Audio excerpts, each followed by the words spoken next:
sun was slowly climbing towards the peak of the sky. He waved his hand as goodbye. Thank you for all you have done for me. I hope we meet again, Gramps. I yelled out, which was very out of character, but I had to because he was walking further and further away from me. Ha ha ha ha, no. Thank you, CG, he said and turned to face me again. The smile on his face matched the brightness of the sun above him. I could not point it out, but his smile was so much more brighter than when we first met. Thank you for giving this old man hope again, he said and started laughing. I got lost in thought. I see. So that's what it was. His smile had hope in them now. He never truly believed that the war between demons and humans would end soon, but after seeing my talents and training me for 2 weeks, that outlook has changed. Now he had genuine hope that it would be over soon. He believed that I would be the one to finally put an end to the demons. I inspired such hope in him. I felt my breath hitched while looking at his disappearing figure. Hope was such a powerful thing. It was hope that made me persist through the difficult times in my life. When I lost all of my family, my hearing, and when I was in a completely different world, hope was the only thing that drove me towards tomorrow. Hope that things will be better. Hope that I will find a family or love again.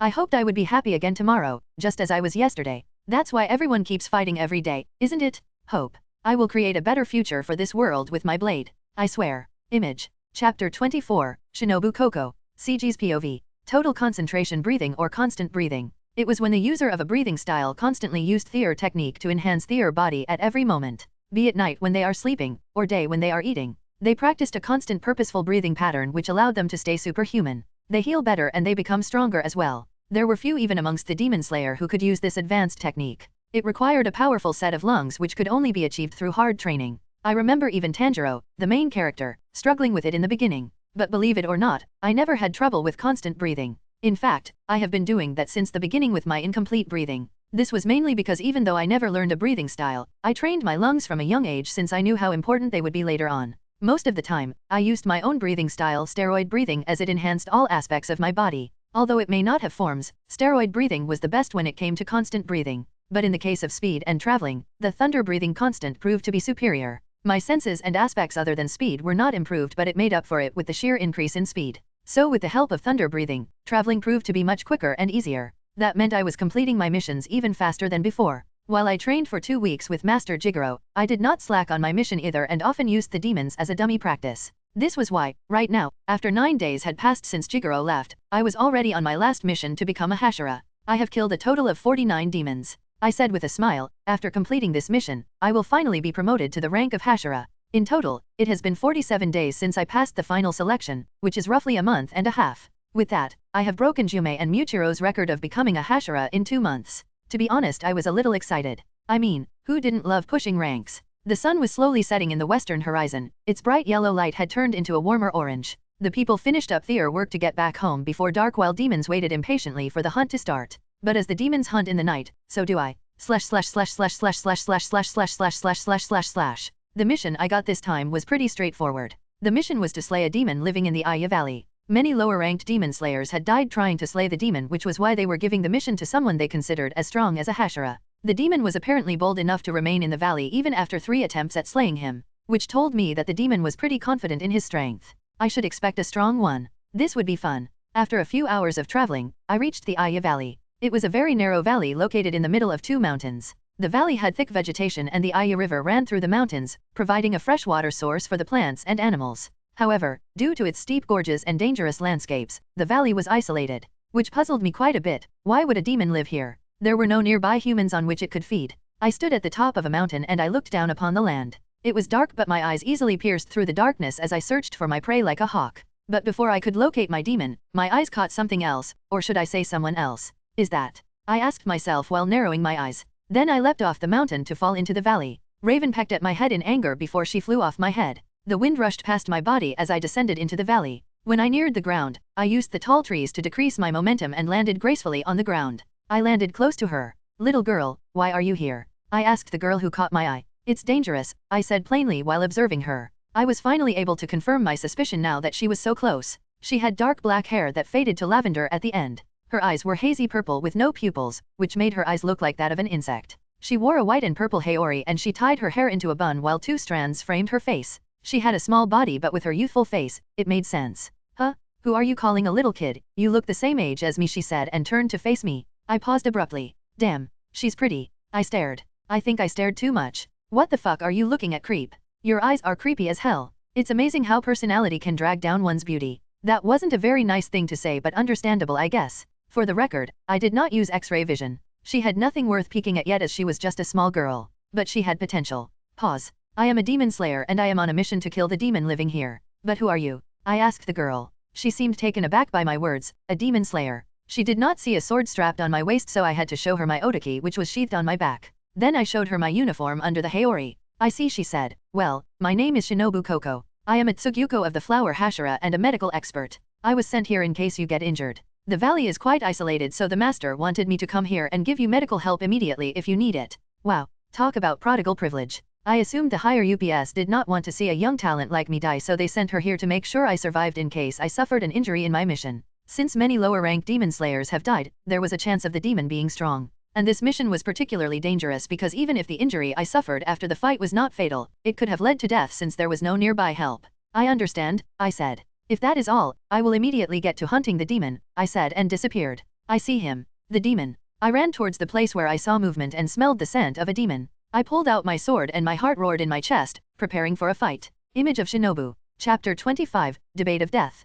CG's POV. I'm scared of pretty girls. So I ran to the less scary being, which was the man-eating demon living in the Aya Valley. I swiftly ran through the thick forest while Raven flew overhead. The demon I was hunting put absolutely zero effort into hiding himself. I could sense his bloodlust so clearly that the logical conclusion was that he wanted people to find him. I could also see him. My eyes pierced through the thick vegetation and locked on his demonic form. I would say that he was awfully human-like for a demon. In just a few more minutes, I finally reached the demon. He wore a yellow haori with a white scarf on his neck. His clothes were neat and tidy, unlike most demons, which gave the impression that he was a human. But I knew for certain he was not. "Your time is up, demon. Your arrogance had led to your end," I said, my voice echoing in the small clearing I found myself in. "It led me to this place," I concluded in my mind when I saw the marks of previous battles in the surroundings. This was likely the place where he fought with the demon slayers that tried to slay him before me. The demon laughed. I could not see his face since he was turning his back on me, but I knew he was genuinely amused. "It is so convenient this way. I don't know why I haven't thought of this sooner. My prey delivered themselves to me and I do not even need to hunt them down," the demon said.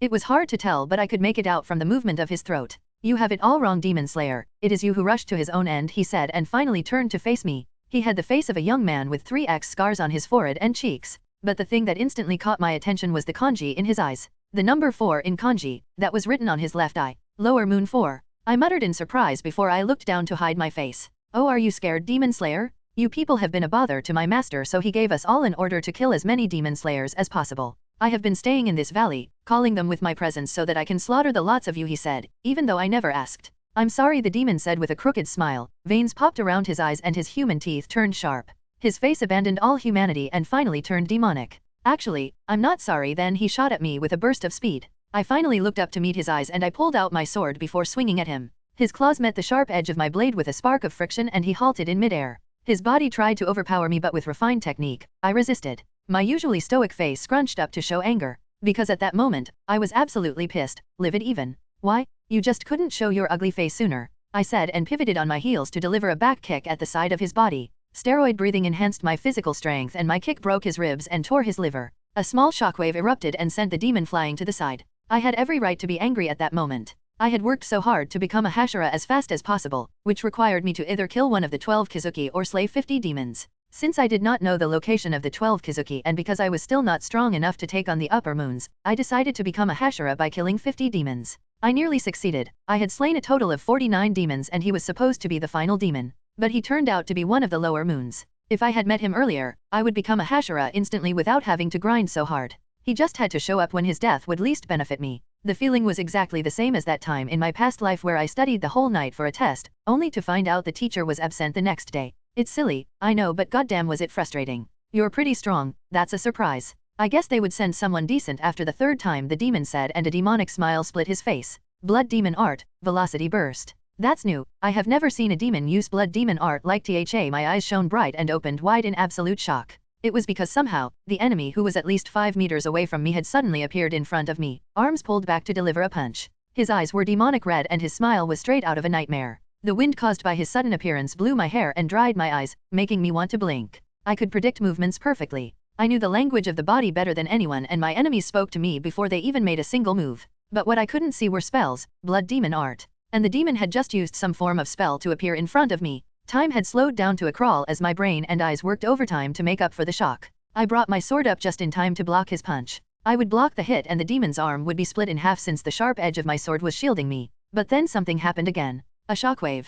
A powerful shockwave erupted from his fist and the force sent me flying away like a rag doll. I blinked and time resumed like normal. Everything happened in an instant. Asterisk boom, asterisk. I planted my feet on the ground and slid to a stop. I could not feel my arms properly. My eyes immediately fell upon the enemy, and this time with all the seriousness in the world. All silly thoughts were cast aside and emotions were discarded. It was no time to joke around. The enemy was strong. He was easily the second strongest being I ever encountered. I could tell that much with a single exchange. So this is the power of a lower moon. I thought grimly and took a stance with my sword. "Good, I like that face better," the demon said and chuckled before he shot at me once more. This time, I was ready so I could see everything that I missed before. He was fast. He was easily 3 times as fast as Jigoro, whom I had trouble keeping up with. How was the demon able to gain such speed with such minimal effort? My eyes revealed the truth to me and answered my question. Shockwave. The demon was able to create a shockwave on the bottom of his feet and from his hand, maybe even with other parts of his body, but his feet and hand were the only parts he used so far. A powerful shockwave strong enough to shatter the earth pushed him off.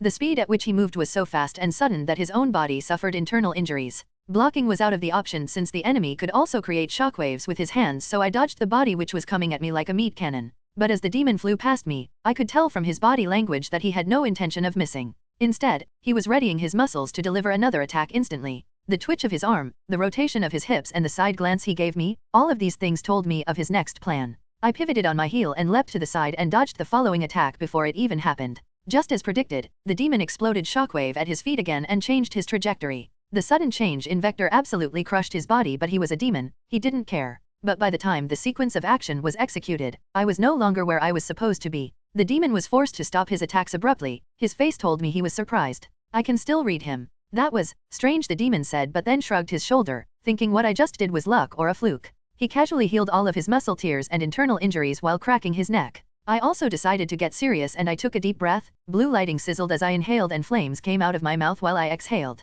2 of the 5 major breathing styles mingled inside my body. Fine, let's talk. And so, the debate of death starts. Image of the demon. Chapter 26, Slaying Lower Moon 4. CG's POV. Fine, let's talk. Let's not, the demon yelled and he exploded out towards me. He came at me with endless momentum, but this time, I was ready. Flame breathing, second form. I said as my eyes glowed bright and flames wrapped around my blade. Rising scorching Sunday. I swung my sword up in a perfect arc, like the sun rising to the sky. A trail of fire followed my blade. The sound of 2 consecutive shockwaves rang out, its vibration shaking the air itself. The demon produced shockwaves from his hands to stop his momentum and he halted right before my blade reached him. His rows of sharp teeth smiled at me as if he had predicted my attack perfectly and dodged in time. I bit down a smile. One thing you should never do when you fight me is try to outpredict me. It was a battle that assured defeat. So I changed the grip on my sword, holding the blade horizontally, and the pattern of my breath also changed abruptly yet seamlessly. Thunder breathing, second form. Lighting came alive around my body and my muscles tensed up, preparing to explode out with every fiber of strength at one moment.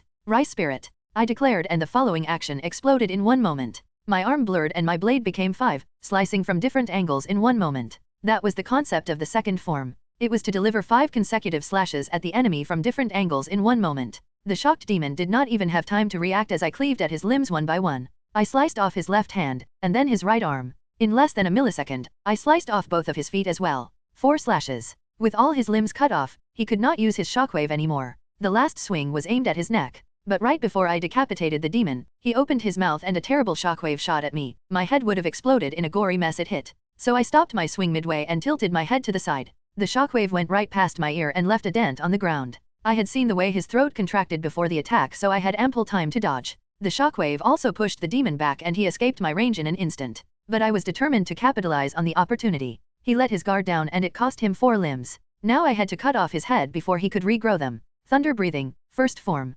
Thunderclap and flash. Lightning wrapped around my body and I pushed myself off the ground at the speed of sound. A sonic boom shattered the ground and roared like thunder. I became something akin to a streak of lightning. The demon's face pinched together to paint a nasty expression of fear and anger. He focused all of his regenerative power into one hand and managed to use his shockwave to shoot himself up the sky. By the time I reached him, my blade could no longer slice his neck, but I bisected his body just below his armpits. My blade cut through his demonic flesh like a cake. But the moment was lost. The demon used his shockwave to propel himself high in the sky where I could no longer reach him. He healed his body in the safety of the sky. You insignificant bug. The demon roared in the sky, I will kill you. Blood demon art, meteorite fall, the demon said, and just by the name, I could already guess what was about to happen. Words and actions spoke to me. The end of all 4 limbs exploded multiple times with shockwave and the demon shot down to the ground like a meteorite. I used thunder breathing to move away from my position quickly and the demon shattered the earth in his crash. A huge dust of smoke rose. My eyes pierced through the smoke and locked on the demon, who thought I would have trouble seeing.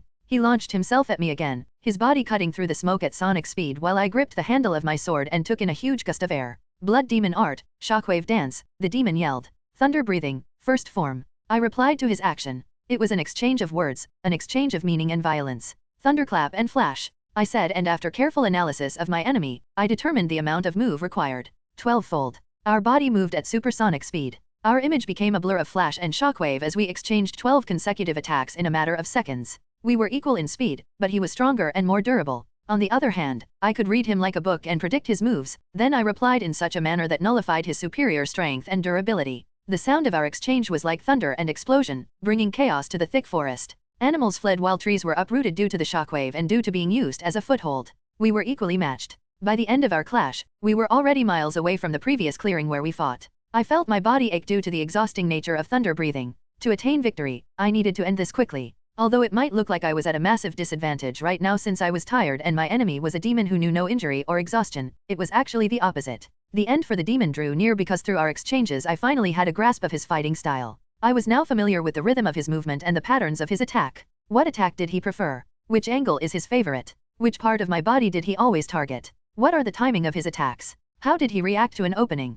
I had the answer to all of these questions. He told me himself through our battle. And now it was time to end this. I intentionally created an opening. It was a bait which I knew he would take without fail. He was desperate, angry, and humiliated. Die. It was oh so simple. I got him used to thunder breathing and its fast nature. So the sudden change in breathing style was more effective than it should be. Flame breathing, fifth form. I whispered as I fell from the sky. Our final clash took place high in the sky, so we both fell. But unlike me, who was seemingly helpless while midair, the demon could use his shockwave to maneuver in the air. That was the fake opening I created. I lied with my action. Flame tiger. Flames encased the entirety of my body. Those flames wrapped and folded around me until it became the shape of a tiger. I sucked in huge volumes of air in my lungs and my body reached a supernatural temperature. I was in overheat. Flame breathing was not like thunder breathing. It was not fast, but it was explosive and it burned with intensity that was completely unmatched. My purple eyes bore down on the demon with disdain. Only a fool would run into flames. The flames around my body, which was in the shape of a tiger head, swallowed the demon and chomped down on him.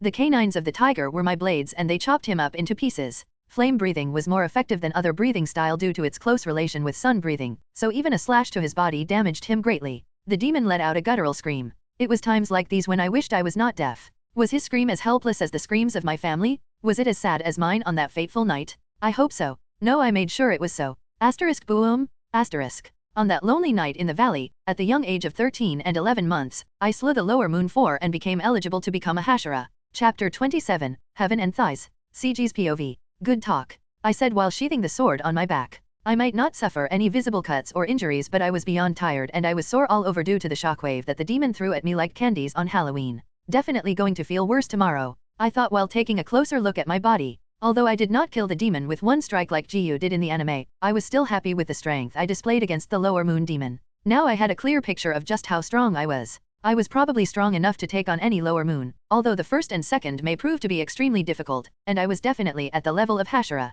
A Hashira who was on the weaker side, but a Hashira level nonetheless. I suppose if my body developed for a few more years, I would be able to fight against the likes of upper moon themselves, of course, excluding the top 3. Coupled with the improvement in skills and the breathing styles I would eventually learn and master, I would hopefully be even stronger than that. Raven flew down and landed on my head. A small smile tugged at my lips as I asked, "Did you see me, Raven? Was I cool?" She gave me an answer by tapping on my scalp. Indeed, I was pretty cool. Her words, not mine. My smile got wider at her answer. It was already great that I got to slay demons, but looking cool while doing it? That's double great. Raven tapped at my head with her small little feet again, telling me that someone was approaching me from behind, so I turned back. You really did it," Shinbu said as approached me. There was a hefty amount of surprise and awe on her face. "You killed the demon by yourself," she said and bit her lips. "Even though you are the same age as me." Then she carefully looked at me up and down before saying, "You're hurt." "No, I'm not," I said, and a small trail of blood flowed out of my mouth. I blinked and then took a detailed X-ray look at my own body.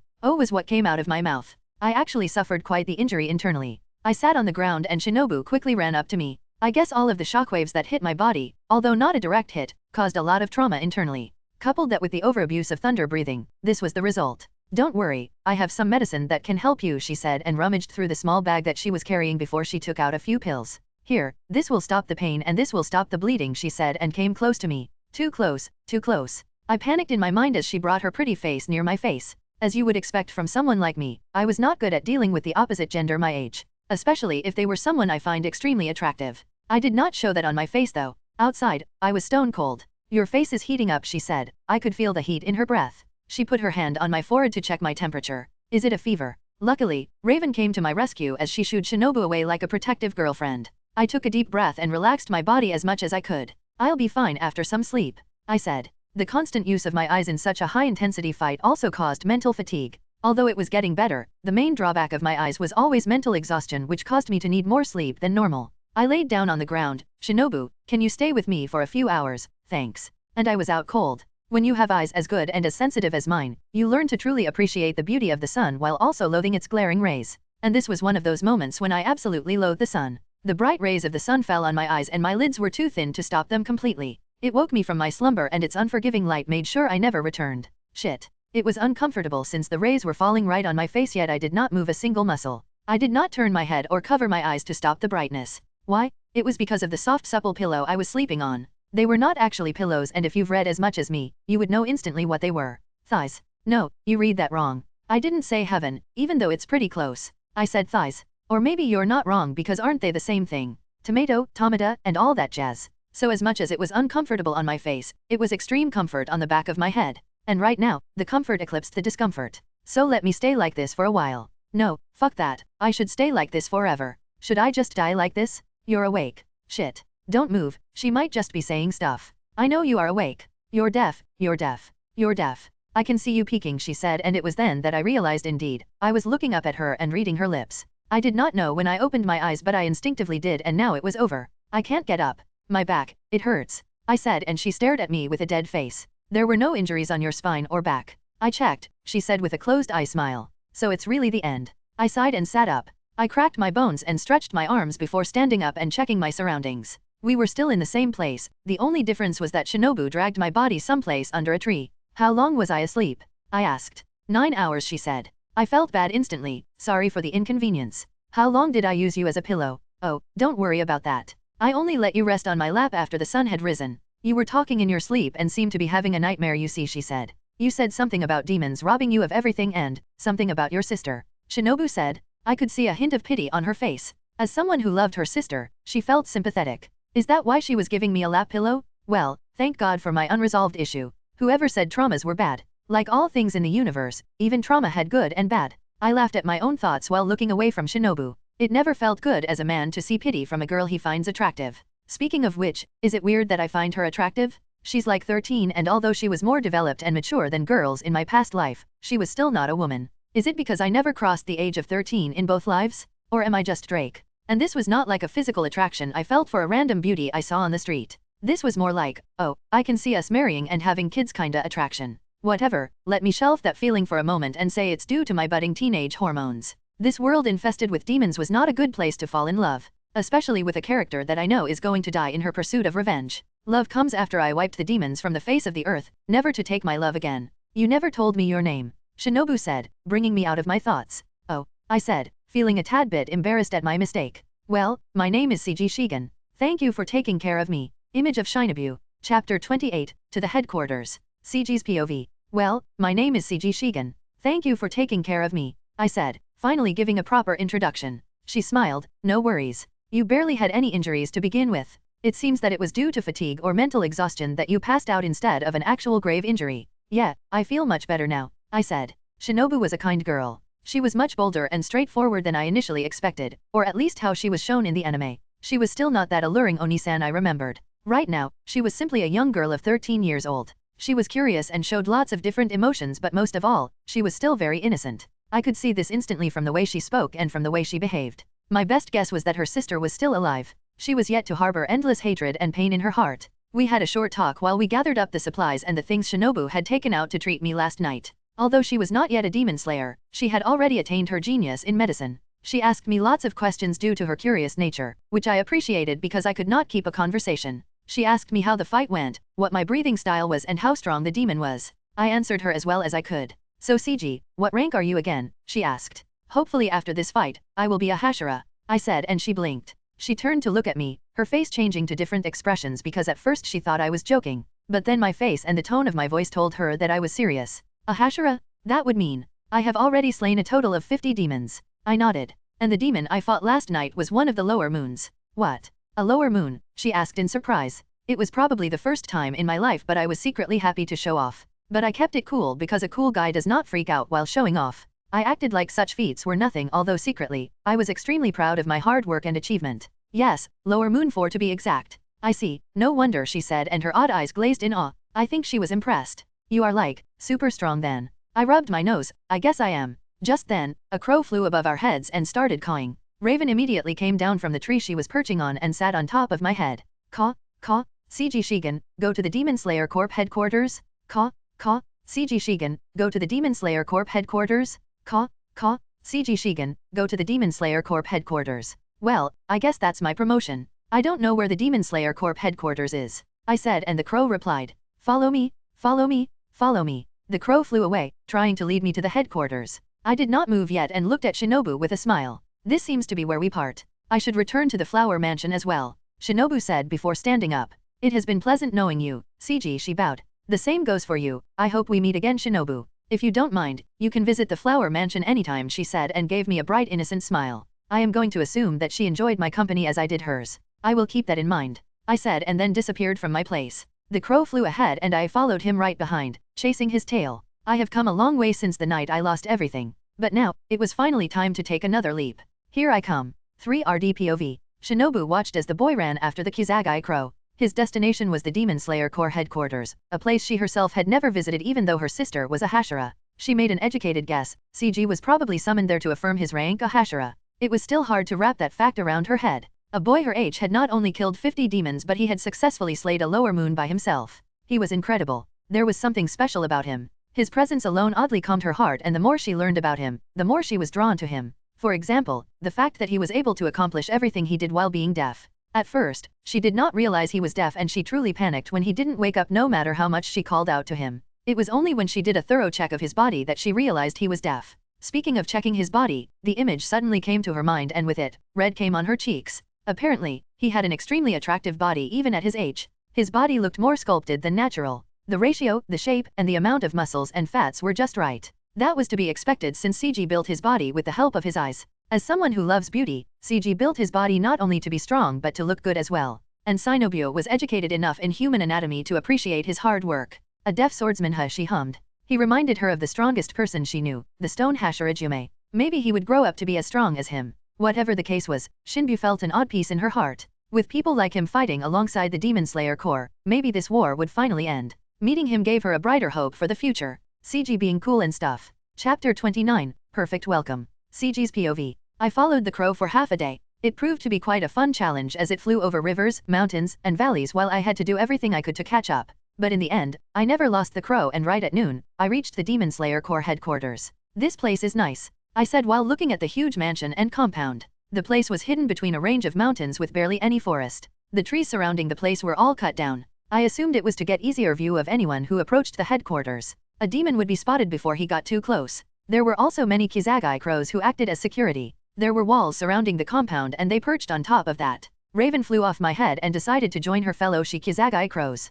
I shrugged and entered the headquarters through the main gate. I head inside and before long, I noticed 6 people who were kneeling down in front of a house from afar. My eyes could easily tell who they were, so I immediately went there. You are finally here, CG. We were waiting for you. I stopped when the master addressed me. Kaguya Yubayashiki. He was sitting on the narrow wooden strip that ran along the Japanese traditional house that served as a transition between the interior and the compound. He was much younger than I remembered and the scar on his face extended only to one eye. He looked quite healthy as well. But my eyes saw the true condition his body was in. He was very ugly. Like a demon. What are you doing, dumbass? Greet the master, screamed someone. It had no effect on me as I was deaf, but his angry body language made me do as I was told. I got on one knee and greeted Yubayashiki. It's fine. I'm happy to see you, my boy, he said. I looked up and observed the 6 people who were also kneeling in front of Kaguya. Jume, the stone Hashira. Kani, the flower Hashira. Jiyu, the water Hashira. Uzui, the sound Hashira. Shinjiro, the flame Hashira and father of Rengoku. And finally, the person who just screamed at me, Sainamai, the wind Hashira.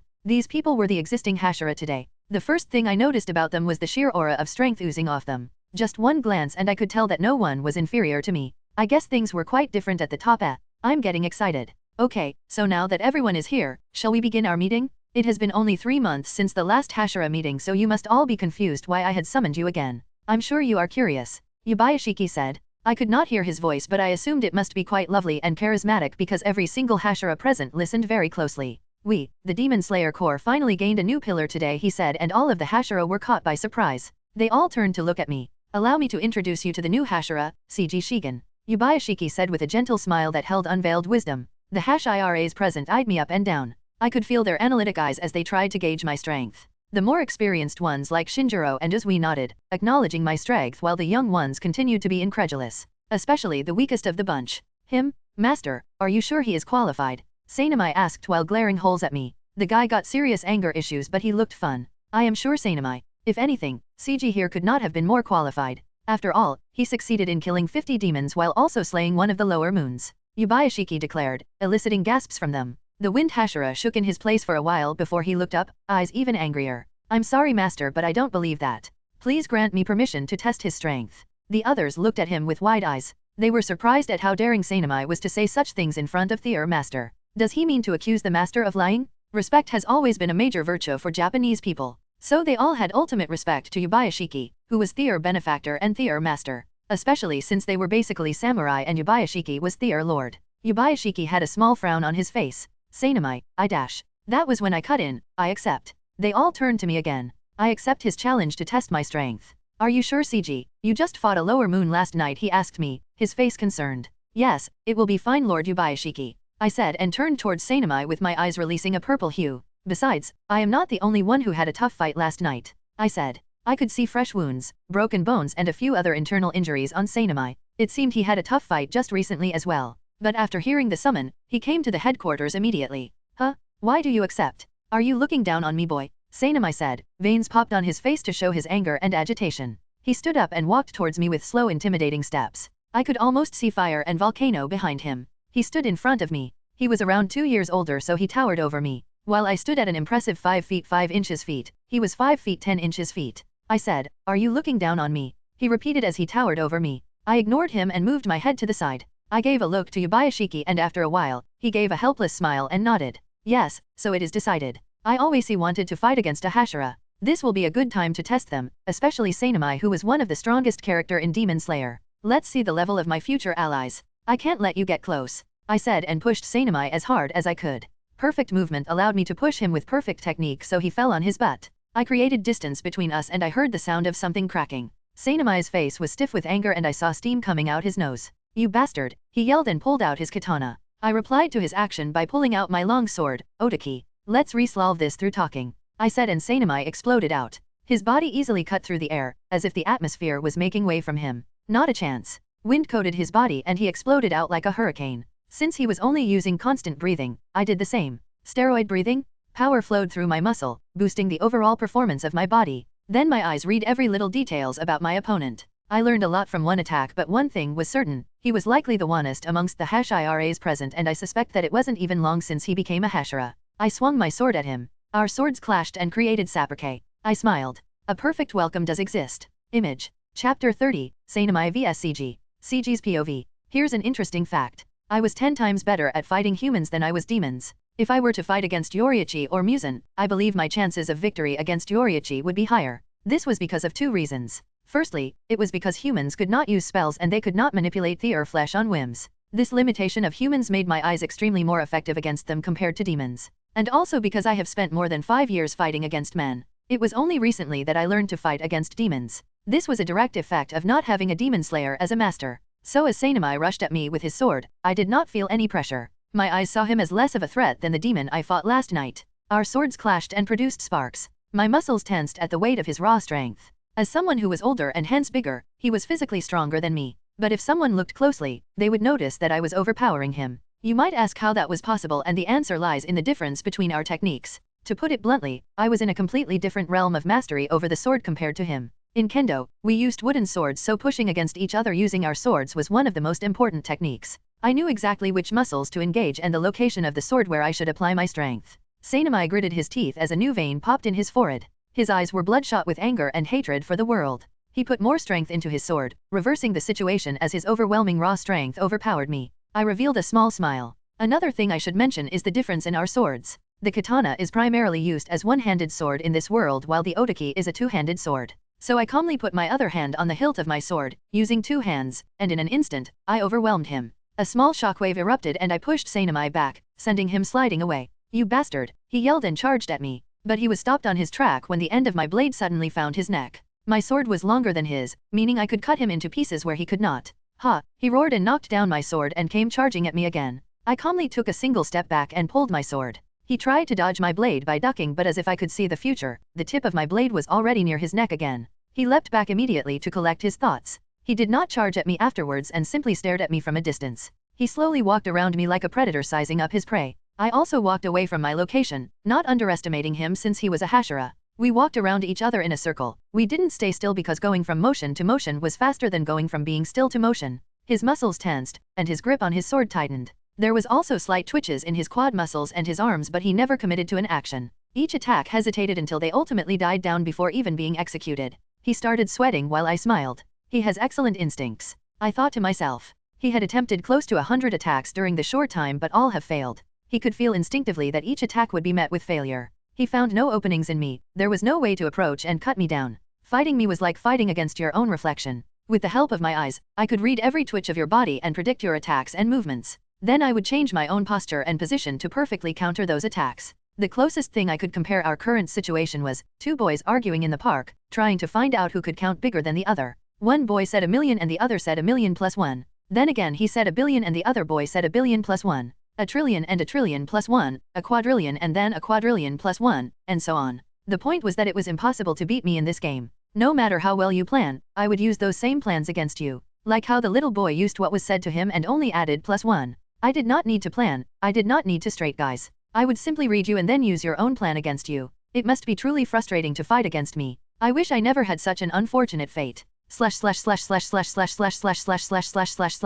Third POV. I've never seen anything like this before. Connie, the flower Hashira commented while gazing at the ongoing standstill. She may not be the one fighting but her incredible eyes allowed her to decipher exactly what was going on. On the other hand, Jiyu remained silent and pondered on the similarity of CG's fighting style with water breathing. CG couldn't be a water-breathing user because Jiyu would know, especially if he was strong enough to be a Hashira. So he wondered if CG had a breathing style that was derived from water breathing. That boy, Shinjiro said and narrowed his eyes, is quite dangerous. On the other hand, Uzui merely shrugged. He was not as impressed as his fellow Hashiras were because in his opinion, it's not flashy at all. You, Sanemai said through gritted teeth, I'll kill you. Then he swung his sword at CG even though he was completely out of range. CG tilted his head in confusion. He predicted the movement but didn't know how to reply to this one. Is he stupid? Why did? CG's eyes widened and he leaned to the side, just in time to dodge the wind blade that cut strands of his hair. His eyes could see the movements of the air and even the vibration, but this attack caught him off guard due to how natural it was. It was like a breeze, natural and not man-made.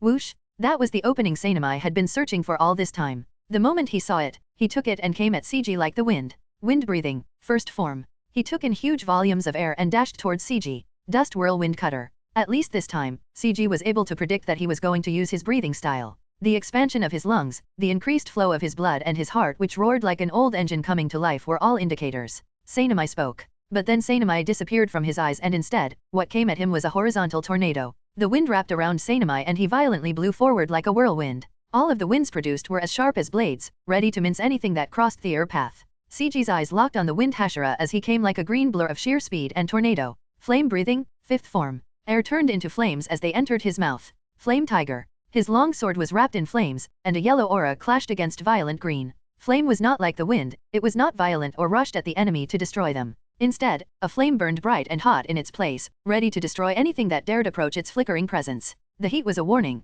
growing more intense the closer you get. To charge into flames was to charge at certain death. Shinjiro dropped his folded arms and stepped forward in shock. His eyes lingered on CG as he executed the textbook perfect fifth form. It lacked the determination, rage, and intensity but the movements were the epitome of excellence. Who is he? It was a question that stayed on his rarely sober mind. Sanemai appeared in front of CG. He swung his blade horizontally, sending wind blades from every direction. A green wave of energy wrapped around him and put him at the center of a tornado. CG on the other hand brought his sword in a high guard before performing a series of slashes that created the image of a fiery tiger that dashed towards the wind blades. A shockwave erupted as the two Hashiras met in another clash. This time they both utilized the breathing styles. The attacks nullified each other. Take this, Sanemai said, pushing through his limits and he swung his blade upwards. CG predicted it and took the best course of action. He blocked the blade and used his body weight to resist the upward force. But the swing was powerful enough to send him flying. It looked like a powerful wind had taken him to the sky. Wind breathing, fourth form. Sanemai yelled and his arm turned into blurs.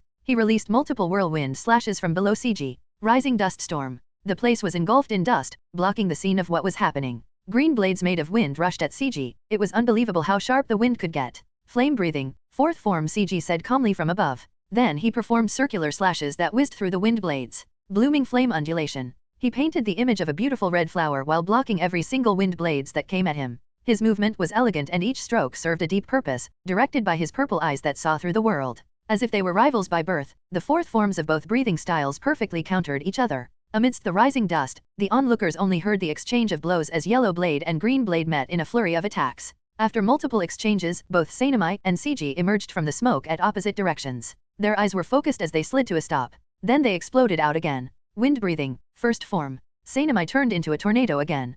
His form was wrapped around by a green swirling tube of violent energy and he burst forth like the wind. Dust whirlwind cutter. CG also grabbed the hilt of his sword with one hand and lowered his center of gravity. He closed his eyes, his greatest weapon, to focus and control his leg muscles. Then he burst forth with every strength in his body. His step was so loud that it sounded like thunder. The force shattered the ground and he turned into lightning. Thunder breathing, first form. Thunderclap and flash. No one expected the boy they thought was a flame-breathing user to pull out thunder breathing. But no one had time to react as the two Hashiras crossed paths and exchanged powerful slash. Asterisk boom, asterisk. It happened in the span of 1 second. The two of them found themselves in the starting place of their opponent. CG sheathed his sword on his back before turning to look at Sanemai, who collapsed right after. His blade snapped in half and there was a wide cut on his chest. It was not deep but blood seeped out of the wound. The winner was clear. CG Shigen. Image. Chapter 31, Becoming a Hashira. CG's POV. That shit was so cool. I mean, swinging a sword to kill demons was one thing, but having a spar like real samurai?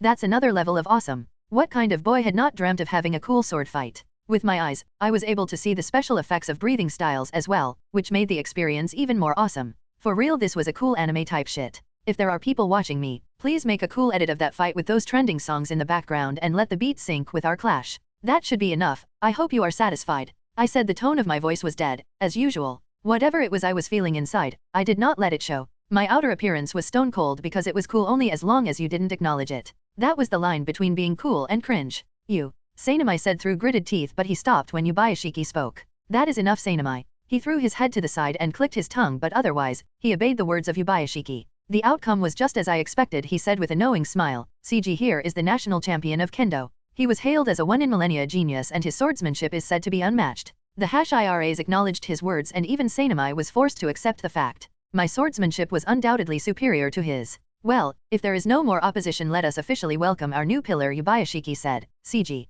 I blinked, and when I noticed everyone's eyes on me I got down on one knee. Do you, CG Shigen, accept the title of Hashira and promise to become a pillar that supports the Demon Slayer Corps? He asked me with a fond smile. Yes. The title of Hashira is proof of your strength. Do you, CG Shigen, promise to use your strength to protect the weak? Yes. Then rise, Hashira, he said, and I rose. Stand firm on your beliefs and never falter, like an unshakable pillar. From now on, slay the demons in front of you not only out of hatred but also to protect the people behind you, he said. The title of a Hashira comes with heavy responsibilities, but I know you will do well to carry them, my dear boy, he finished with a proud smile that reminded me of my father.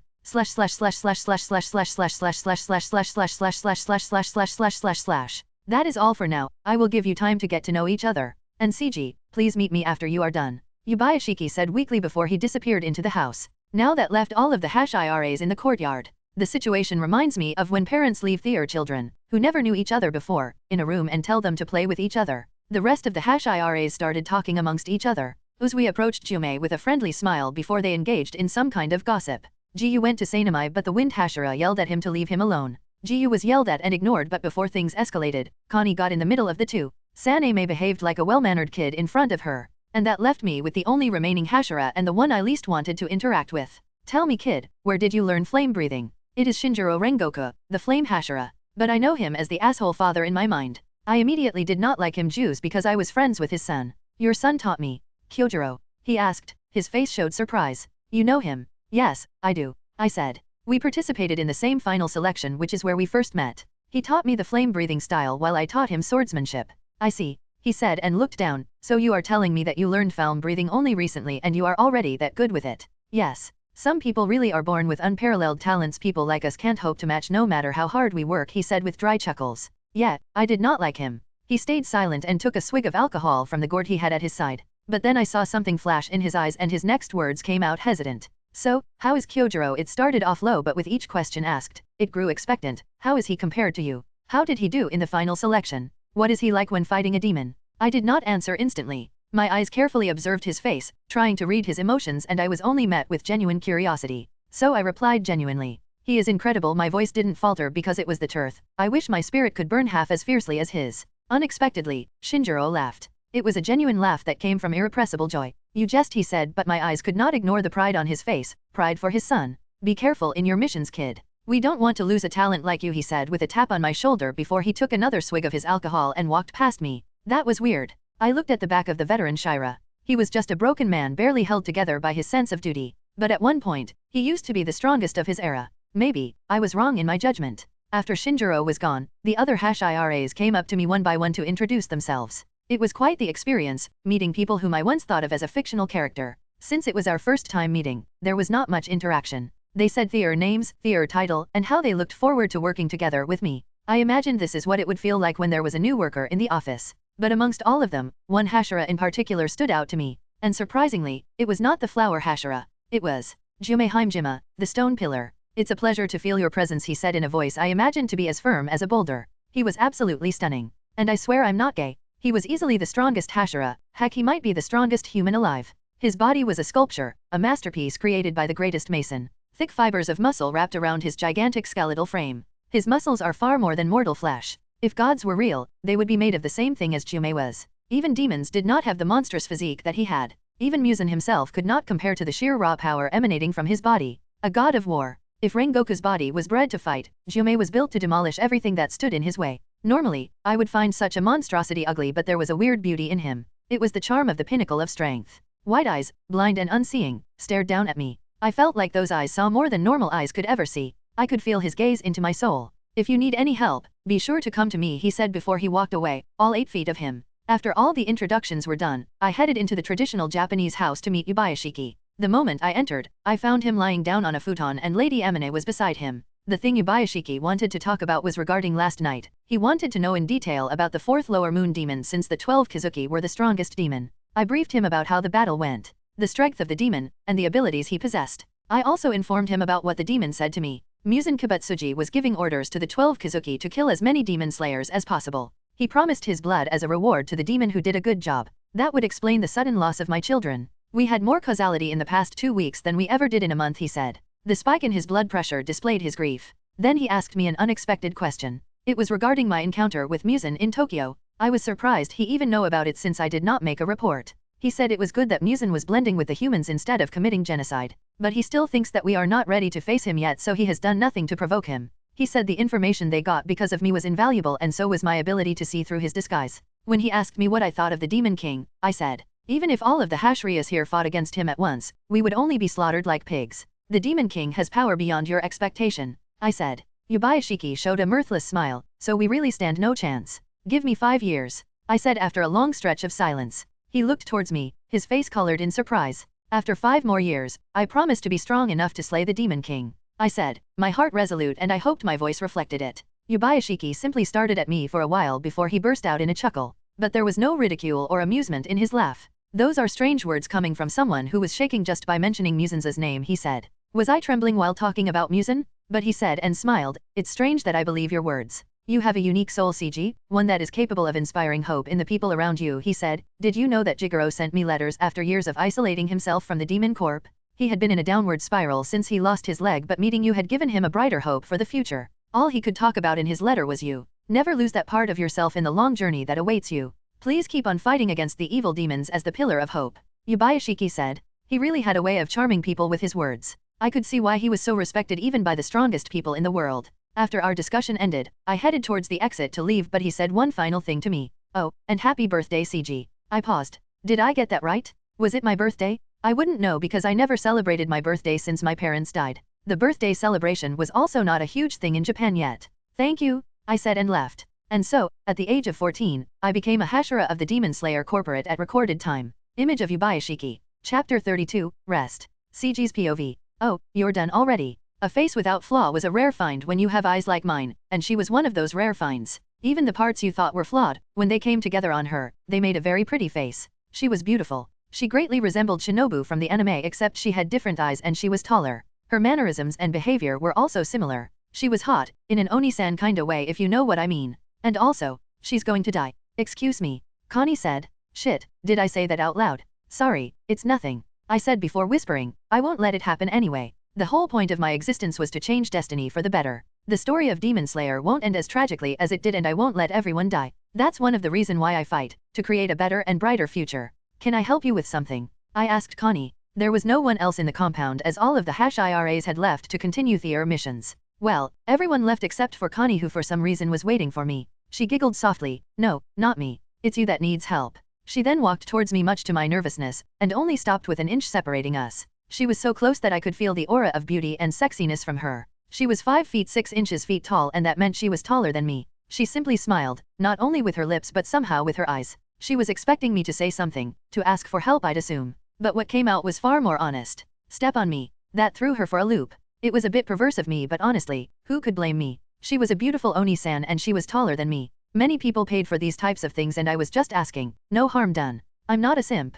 Besides, she won't get it anyway. You need medical attention as soon as possible, she said, shrugging off the nonsense I have been spewing till now. What she said was true. I might act fine, but in reality, I couldn't be further from being okay. I still had internal injuries from last night and my fight with Sainamai definitely did not help either. How did you know? Well, first of all, I am a doctor, she said, and I have a special set of eyes, you see, just like you. I stared into her pale violet eyes. They shone with a dim magical light and the pattern in her eyes almost resembled a flower. I remembered that flower breathing had a lot to do with the eyes of the user. The final form of flower breathing even enhanced the user's vision so that they could see the world in slow motion. So in a way, there was indeed a similarity between us. What I was born with, she achieved a fraction of it through her breathing style. That makes me wonder how effective the flower breathing would be coupled with my eyes. I want you to follow me back to the flower mansion so that I can give you treatment, she said, but her body language and the way she phrased it made it seem like I didn't have a choice. She seemed to be the type to take her profession seriously, not allowing to see people hurt without lending help, as a perfect doctor would do. Regardless, why in the world would I refuse? I'd be very thankful, Lady Connie, I said with a bow. Please don't call me that, just Connie would do. We are colleagues after all. I'll keep that in mind, Connie. Well then, let's leave immediately, she said with a smile. It seemed I would fulfill the promise I made to Shinbu sooner than expected. I'm sure she won't expect to see me again so soon. Connie and I left the Demon Slayer Corps headquarters and headed towards the Flower Mansion. The place was not that far away from the headquarters. It took us only a few hours to reach the mansion. If I had to guess the distance between them, it was only around 25 kilometers at most. The Flower Mansion, unlike the headquarters, was hidden inside the thick vegetation of the mountains. The computed itself was also smaller, but the mansion was bigger. The place had a very peaceful and calming vibe to it, perfect for recovering patients. My eyes pierced through the walls of the mansion and I noticed many injured demon slayers inside. I guess the mansion was like a hospital of sorts for the Demon Slayer Corp. The workers greeted her warmly, with smiles and respect, as we entered the compound.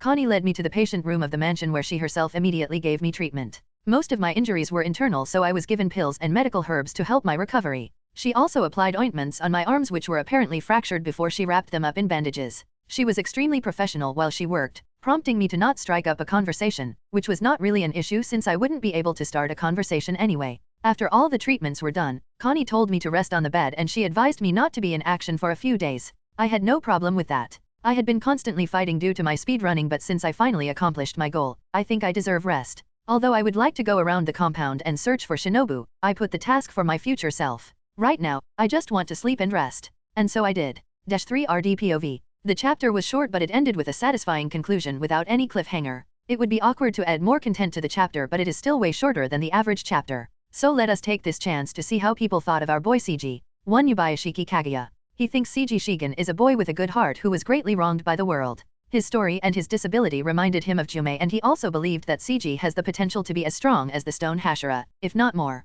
He had been keeping eyes on CG since he became popular as a kendo prodigy because Yubayashiki was madly on a lookout for talents. So he also knows about his incredible feats. The fact that CG was able to master breathing styles in a matter of weeks made him think that they might be seeing the second coming of a genius like Yoriichi. If CG was not going to join the Demon Slayer Corporate on his own, Yubayashiki thought of inviting the talented swordsman after he had grown up. He knew about how his parents were killed by demons as well. 2. Shinjiro Rengoku. He is jealous of geniuses such as CG Shigen. He thought that maybe if he was as talented as them, he could have saved so many more people. But overall, he had a good impression of CG since he was friends with his son Kyojiro Rengoku. He wished to see these two boys lead the Demon Slayer Corps in the future. 3. Jume Himejima. He is saddened to see yet another young boy becoming a demon slayer. He thinks it is his job to protect everyone, especially children, and he wishes to create a world where kids do not have to fight. He acknowledged CG's talent and strength. He was the only person amongst the Hashira to realize just how special CG was. Jume noticed immediately the perfect movements CG had. His presence was unlike anything he had ever felt before.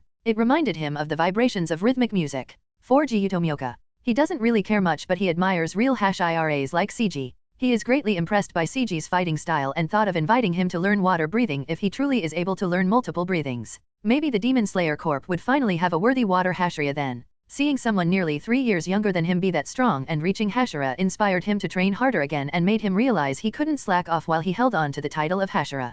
5. Uzui Tenjin. He likes it better when CG used thunder breathing because it is flashier. He is impressed by CG's speed. But other than that, he thinks CG has darkness in his heart. He seems to have quite a lot of unresolved issues and he was running away from the past by rushing to the future, kinda like what he was doing. He thinks it's too bad CG did not have 3 amazing wives to help him like he did. Shushing face. 6. Connie Coco. sees him as a younger brother since he was around the same age as her sister. It was too soon to judge him yet, but she thinks he had guts to be able to endure injuries like he did. She was quite shocked to learn that he was deaf and wanted to know how he managed to live so normally and even become a great warrior with such a handicap. She wondered if she should teach him flower breathing due to his enhanced eyes, but also thought that it might not suit him since he would lack the lightness and flexibility of a female body. 7. Sanami Shinazugawa. He really doesn't like the dude. CG reminds him of Jiyu with his calm demeanor and his aloof attitude as if he was above the rest of the world. He doesn't think he could trust someone so stoic. But he respects CG's talent and strength but also wants to beat him and humble him. Chapter 33, Future Plans. CG's POV.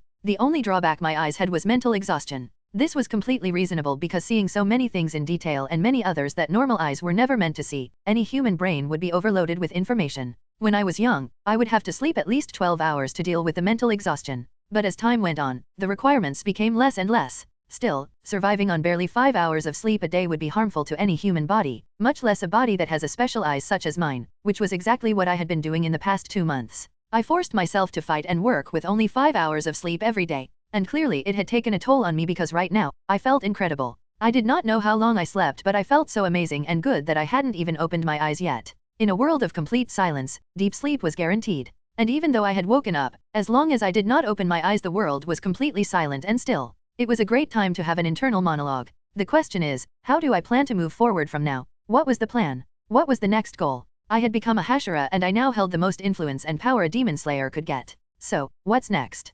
Killing Muzan Kibutsuji was the main goal, but thinking about that time when I encountered him in Tokyo, I knew that it was still too far away to even consider. I should at least be the strongest Hashira alive first to even think of slaying Muzan. In the story of Demon Slayer, the Hashiras, even the strongest, were merely cannon fodders to the Demon King. It was only through sheer continuous luck, plot armor, tricks and heavy sacrifice that they finally put down Muzan Kibutsuji. I wanted to kill Muzan Kibutsuji without any sacrifice, and I was not the main character with plot armor. That meant I would have to be strong enough to match Muzan at the very least, which I should mention, no one other than Yoriichi ever accomplished. Yeah, it is not realistic yet. So let's start with something more realistic and doable. I promised to be as strong as Muzan in 5 years, a promise that became more and more ridiculous with each passing thought, so what can I do to achieve it? Or what can I do to at least get closer to the goal? The first thing that came to mind was learning all of the breathing styles that exist. I was now a Hashira, meaning my colleagues were the best breath users in the present day. I could definitely learn Theor breathing from them. It took me a week to learn flame breathing and 2 weeks to learn thunder breathing. If those feats were used as a base, it shouldn't take me long to learn every breathing styles. After that, I could work on mastering each and every one of them. I should aim to become as proficient at using each unique breath as their respective Hashira users. I think that is completely realistic. In fact, it would take me less than 5 years to accomplish it, which is where the canon starts. Speaking of canon stories, you can be sure that I would do everything in my power to not let that happen. I won't let Tanjiro's family be slaughtered like how it happened in the story. This goal was also personal. If you really thought about it, my backstory was eerily similar to Tanjiro's. Both of us came home after a hard day of work only to be greeted by blood and the cold corpses of everyone we ever loved. A demon had killed our world while we were away. The similarity did not end there as we witnessed tragedy befall our sisters. I was robbed of my hearing and he was robbed of his sister's humanity. I couldn't save my own family back then. I was not strong enough. But goddamn, I will make sure the same thing doesn't happen twice. Maybe I would finally get a bit of solace, like how Andrew Garfield's Spider-Man did when he saved a different version of MJ. So yeah, it was personal. And beside it being a personal endeavor, there were many positive fruits that could come out of it.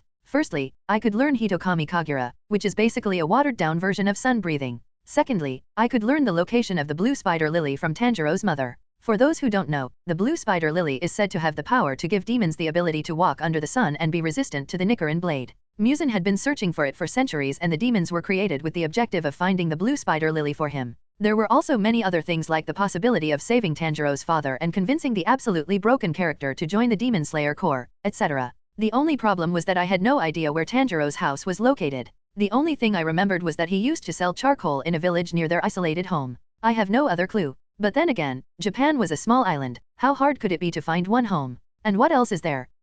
It had been on my mind for quite a while, but I could try asking for a bow and Nichiren-tipped arrows. The smiths of the Demon Slayer Corps should be able to create one and hopefully, they would respect the request of a Hashira. I wanted to know how my eyes would affect marksmanship. Maybe I could develop a new breathing style for marksmanship. Who knows, I definitely won't if I don't try, so I was going to try. My world, ever so still and silent, was disturbed by vibrations felt by my skin. It was a tug of reality that threatened to bring me out of my musing. More aware of my surroundings than ever, I felt someone inch ever closer to my skin. I could feel Theor body heat as they got closer. I held my breath, I knew I was safe and no harm would befall me, yet my body was ready to fight. But then, a small head landed on top of my chest. I could not hear, I did not see, but I could feel their ear on my chest. They were listening to my heartbeat and strangely enough, that made me listen to my own heartbeat with them. Thup dup thup dup thup dup thup dup thup dup thup dup thup dup thup dup thup dup thup dup.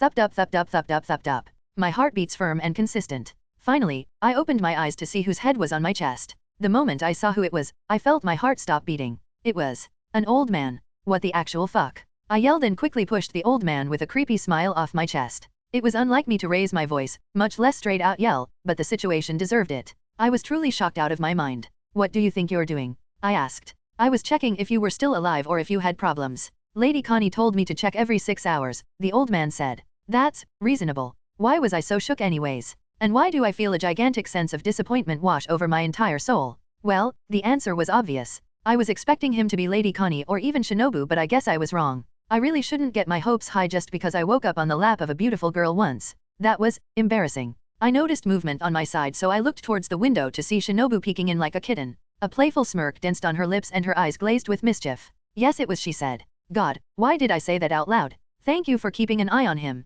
Shinobu said with a smile. The old man bowed and went away right after. I stared at Shinobu, not because of any particular reason other than just being fond of seeing her face. So, you finally decided to wake up after 2 days of sleeping, she asked. It's good to see you again, I said. Same to you, I didn't expect to see you again so soon, she said, and then threw a sword at me. I effortlessly caught the sword with a puzzled look. Why don't you stretch those tight muscles and give me some tips, Hashira, she said. A nice sweat before a bath is always good. It was weird that she asked me for such things right after waking up. Literally, no one does that, at least say good morning first. But sometimes, eyes can tell you more than words. From the eagerness in her eyes and the way she peeked at the window as if she had done it multiple times, I could tell that she had been waiting for me to wake up for a while now, likely to talk to me because she wanted to ask me for advice. There was also a competitive glint in her eyes. I saw a girl who was motivated to try her best and live up to what she believed was her sister's expectation. She was honest and would go for what she wanted without hesitation like a child. Sure, I said and cracked my neck. She was right, my body was indeed tight and full of knots. Her smile widened and she moved away from the window right as I leapt out from it. I remembered the pattern of wind breathing during my fight with Sanemai, so this would be a good time to try those out. I was feeling refreshed and a bit weaker due to an empty stomach. But I immediately shot towards Shinobu with the sword. Chapter 34, Destined to Never Win. CG's POV. What were you thinking inviting him to a spar immediately after he woke up? He is our guest Shinobu, at least feed him first. I ate a bowl of rice while watching Connie reprimand her sister. Shinobu had an awkward smile on her face, trying to come up with excuses but finding none. Didn't I also tell you that he needed rest for at least 4 days to heal completely? I know. Sorry I got carried away because I was excited, she said. It was the worst excuse ever, but I liked the honesty. Besides, sparring with me would not even be considered an activity to him. He beats me as easy as he breathes, right CG? Shinobu asked and turned to me. Sure. It was literally true. She huffed, as if she was finally out of the case because I sided with her. Connie grabbed her own face and sighed before turning to me. How's the food, CG? It's good. I'm glad to hear that. I am confident in making healthy food but not tasty food. It's good if you like it, she said and smiled. And sorry if my sister was bothering you. Hey, I was not bothering him, we're friends. Were we? I was not sure if people became friends that easily. But then again, the same thing happened with Rengoku. That means now I have 2 friends, a boy and a girl. That's 2 more than what I thought I'd ever have. The sisters were fun to watch. It was crystal clear that they loved each other and got along just from seeing their interaction. Even the way they argued was straight out of the writer's mind when he imagined a perfect sibling relationship. I invited them to eat with me, and since neither of them had breakfast yet, they agreed to join. The 3 of us ate our food on the ingawa, which was the Japanese version of the porch, while gazing out at the garden. The flower mansion was a serene place meant for healing. The place was filled with good scented flowers and a small artificial stream fed the garden. Its beauty and peace was what allowed many patients to heal faster. We had small talks where the sister asked where I came from, and if I had any remaining families alive. Yes, they legit asked me if I had any families alive because it was so common amongst demon slayers to have their families killed by a demon. It was basically the canon event for most demon slayers, and it was why they became who they were in the first place. No one wanted to make a living by killing demons unless they had a thirst for vengeance or deep hatred towards demons, unless, of course, it's your family tradition like Rengoku. Heck, being a solider was safer and better than being a demon slayer. I told them I had an aunt and uncle back in my village who adopted me, but my parents and siblings were all killed by a demon when I was young. They also told me about their past and how their family was slaughtered by a demon with only the 2 of them being survivors. They said it was Gyome who saved them just in time before the demon could get to them. We got lucky because we still have each other after we lost everything. But you, I couldn't even imagine what it would be like, to lose your parents, brother, and sister. Connie said softly. I could see the pity in her eyes, and if I was being honest, I didn't like it. It's fine, you get used to it. I lied, you never got used to it. You can't. Losing people you love is like losing a limb or losing your hearing. You lose a part of yourself forever, and you are no longer complete. You never got used to it, you just learned to move forward in your incomplete self. Time heals all wounds. I said again. It will heal me too. Then the conversation shifted towards something fun and lighthearted. They told me stories about theater training and how Connie became a Hashira. It was mostly just Shinobu who talked about how Connie became a Hashira. From the way she talked about her sister, I could see the deep admiration she had for her. After we finished the food, Connie gave me another checkup on my condition, and even though I could see the condition of my body perfectly with my eyes, it was nice to hear the analysis of a professional. I spent the rest of the day lazing around and practicing the patterns of wind breathing whenever I felt like it. Actually, it did not end there. I spent the next 2 days doing nothing but resting and practicing the different breathing styles. Connie was a busy Hashira, but she managed to share breakfast with us every day. On the other hand, Shinobu was perpetually at the flower mansion and taking care of the patients. She would also train to become a demon slayer whenever she could. She was going to participate in the final selection next year, so she was preparing for that. My relationship with the two sisters grew a lot during the 2 days, especially with Shinobu. As two teenagers of similar age, our topics of interest aligned and there was a special chemistry between us. Shinobu was very different from what I remembered in the anime. In fact, Connie resembled Shinobu in the anime more than she did. One of the main topics we would talk about was books and stories. Apparently, Shinobu was quite fond of stories, especially that of horror or ghost stories. I also liked stories and reading in general, having read many books in my past life. I liked reading different books so much that I learned how to read in 12 different languages. I would often tell stories I remembered from my past life to her. She thought I came up with them and she had termed me as a genius in her mind. Other than that, I was helping around the mansion any way I could, which mostly consisted of helping the patients with broken bones, which was very common. With my eyes, I was easily able to fix dislocated shoulders or joints and also help in aligning broken bones so that they healed faster.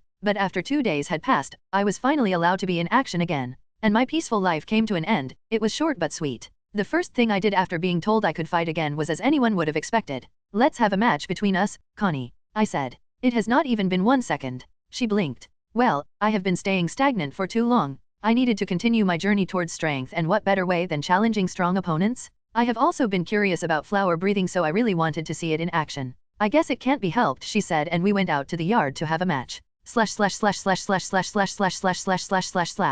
15 minutes later. It's impossible. I lay upon the grass like a leaf in autumn. My gaze was focused on the blue sky and the smoky cloud, yet the endless expanse of blue could not push away the image in my mind. I think what I saw was imprinted on my mind. I can never win against her. Heck, I can't even fight against her. The weight of the words fell on my chest, knocking air out of my lungs. My body felt hot and my brain did not have sufficient blood to process complicated thoughts. All of the blood in my body was rushing to somewhere else. So, here's what happened. After the fight started, I was struck with a frightening realization. My style of fighting required me to look at my opponent's body, muscles, blood flow, joint movement, etc., to predict their attacks and reply to their actions. To do this, I used my X-ray vision. And what do you think happened when I finally used an X-ray on a beautiful girl like Connie? Yeah, it would not be wrong to say I fought 2 battles at once. My mind could not focus on the fight at all as it was always distracted by other thoughts. My action was a mix of fighting and trying to hide my hard member. It was impossible. I was, by no means, a degenerate. I did not react in such ways even when I peek at other beautiful women.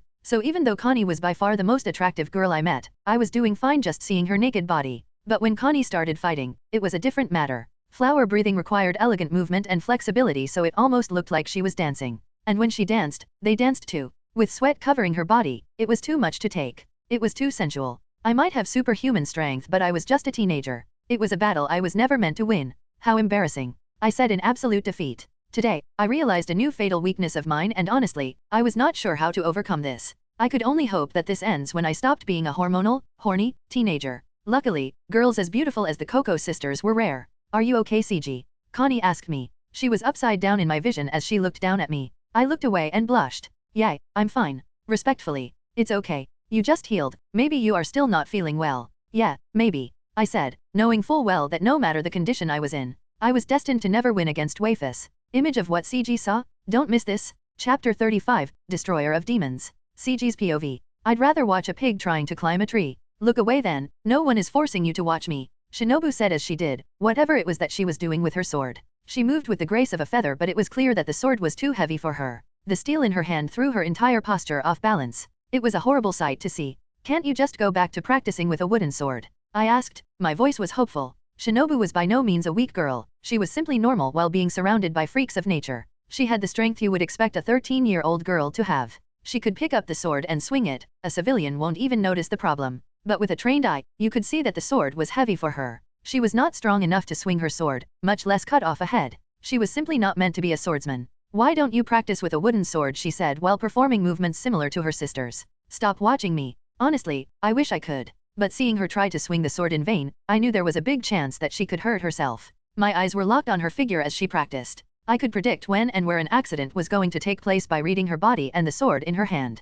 Before long, I was proven right as the katana flew off her slender finger. I burst into action, using the concept of thunder breathing. I covered the distance in an instant. I was also moving before it actually happened, so I was just in time to catch the sword before it fell on her and graze her pale leg. She blushed and looked away. Thank you. I knew it did not ring out from the lack of air rushing out of her mouth, but I could read her lips. You're welcome. Would you listen to me now? I asked. She pursed her lips and her big round eyes looked up at me. They had no pupils and looked like the eyes of an insect, but it was beautiful. No, I think this is a great chance for me to give everything I have, knowing that you will save me if I mess up, she said under my eyes full of disbelief. I will take this, she said and took the sword from my hand. She slipped past me so that she could continue practicing on her own. I sighed. I watched her from a close distance, trying to advise her as best as I could while also saving her when she messed up. An hour passed and I couldn't hold it anymore. I knew I should leave it to her to find her own path, but it was unbearable. There was something triggering about seeing someone who I knew would be incredible stray from her path. Most people wouldn't get it since most people didn't have eyes like mine. The closest thing I could compare it to was watching someone eat a burrito from the middle. You were simply not supposed to do it like that. So I said, you are trying too hard to be like your sister. She stopped practicing and looked towards me. Beads of sweat fell down her dolly face and trailed on her perfect skin. I know you deeply admire her, but you are not your sister and you never will be. You have to stop trying to imitate her, I said. She frowned, but she is a Hashira, if I dash. Yes, but you are not blessed physically like she is. I cut her off and she clenched her fist in frustration. She knew that her body was not strong like her sister's. She was small and weak. It has been her greatest insecurity. You need to find areas where you are blessed as well. I can see something special in you, Shinobu. You just need to learn to see that too, I said genuinely. I hoped this time, my voice did not come out stoic. She remained standing in her place for a long time as she contemplated my words. Then she met my eyes with a question. Tell me, what should I do? I shrugged. I don't know. That's for you to find out. But I do have some advice, I said and put a finger on my chin. Shinobu perked up, her eyes expectant. Firstly, even though you suck at swinging your sword, you have no trouble stabbing, so you should polish that area, I said, and she knitted her eyebrows in thought. But you can only kill a demon by cutting off its head. Says who? I asked. The Demon King? The Almighty God? Yoriichi. I shook my head. Where there is a will, there is always a way. If you want to kill a demon enough, you should have no trouble finding ways to kill it. Like using poison, I said while biting down a smile. Poison? But demons have great regenerative ability. Poison would not work on them unless it's a WI. She paused, her round eyes widening in a silent realization. Yes, what if those poison has wisteria flowers? Remember, it was not a sword that brought the downfall of Muzan and Doma. It was poison. Then silent persists as she went deep into thought. She was testing the theory that came up in her mind, arguing against it and supporting it. I'll take this, I said and slowly pulled the sword out of her hand. She was too deep in thought to even notice. Seems like you figured out something. I will leave you to your thoughts, I said and walked away from her. The moment I turned around, my lips stretched into a smirk. This should help her figure out her fighting style sooner than she did in canon. Although it was questionable, I think I did the right thing. I went around the compound to enjoy the day. I was thinking of what I was going to do in the time being, but my thoughts were cut short when Raven landed on my head. Oh, hey there princess, how have you been? I asked and pet her head as she made herself comfortable in my hair. She nuzzled on my finger for a few seconds before she quickly collected herself. Her eyes turned dead again and she tapped on my scalp. I blinked. There is someone for me. Raven said that someone was waiting for me outside of the mansion. I immediately headed towards the main entrance of the flower mansion, and that was when I met him again after a long time. Hattori. A quick recap for those who forgot. Hattori Kanazuka was the swordsmith who created my sword and delivered it to me. I ran towards him and bowed when I reached him. He had a wide smile on his face which I could see through his mask. It seems like I was not the only one who was happy we met again. Ha ha ha ha, look at you now, my boy. Already a Hashira in 2 months. He said proudly and surprised me by wrapping his arms around me. He gave me a hug. It's good to see you again too, I said as he let go. But what brings you here? Oh, haven't they told you? Each Hashira gets a new sword made of the highest quality of scarlet ore. This sword will be exceptional, unlike the one I made you before. He then showed me the sword he had been carrying on his back. It was the exact replica of mine in terms of size and length, but I could immediately notice the difference when I held it. It was perfectly balanced, without flaw. Without another word, I drew the sword from its sheath and was immediately stunned when I saw the perfection of the blade. This is... Words got stuck in my mouth as I fully pulled out the sword. The first thing I noticed was the engravings at the start of the blade. The word, destroyer, was boldly written on it with kanji. On the opposite side, it was also written evil demons. Put them both together and it meant destroyer of evil demons. The perfect edge of the blade reflected the light of the sun on my face. It was almost blinding. A true masterpiece, I said in amazement. My eyes took in every little detail of the blade and they agreed with every meaning held by the word. I could feel it. This was it. This was the sword that would end it all. Image, post cool swords as well if you can. Chapter 36, pp. CG's POV. She's beautiful, isn't she? The movement of his lips brought me back to the real world. Yeah, I said and marveled at the sword for the last time before sheathing. It's one of the best works I've done in my whole life, he admitted with a smile. I have been practicing on making an otaki, so that should be better than the previous one in design as well, not just quality. Thank you for all your hard work. Bah, it's nothing. It is we who should be thanking you. You're fighting the war for us and keeping everyone safe. I heard you even killed a lower moon, so thank you, he said. Oh, and speaking of swords, how's the one that I made for you? You have not come to me for repairs at all and I assumed it was because you have been inactive. But that's not true, so why haven't you come yet? Do you have another smith who repairs your sword? Actually, the sword was never in need of repair. The only damage it got so far were some chips which I was able to smoothen out with sharpening stone myself. I said. Due to my perfect movement and superior mastery over the sword, there had been no case where I broke my sword or damaged it heavily. It was not a noticeable thing, but it's what sets me apart from other swordsmen. If you learn how to cut perfectly at all times, you will find yourself with less damage to your sword. Huh? I'd call you a liar if you were anyone else, Hattori said with a smile. He clearly knew the skill it took to not damage your sword in every fight as well. Now that I've done what I came here for, I think it's time for me to leave. So soon? How about we sit down for tea first? Nah, duty calls at the moment. I still have much work to do, like delivering a new sword to the Wind Hashira. Well then, I said and put away the otaki before I bowed at a right angle. Thank you yet again. Hattori smiled under the mask. I wish you all the best in your future endeavors, kid. You too. Hattori turned around and walked away from the flower mansion. I watched his image disappearing into the horizon and I went back into the mansion. Now I have received my Hashira sword. I guess that means it's time to finally continue my journey again. It's been fun.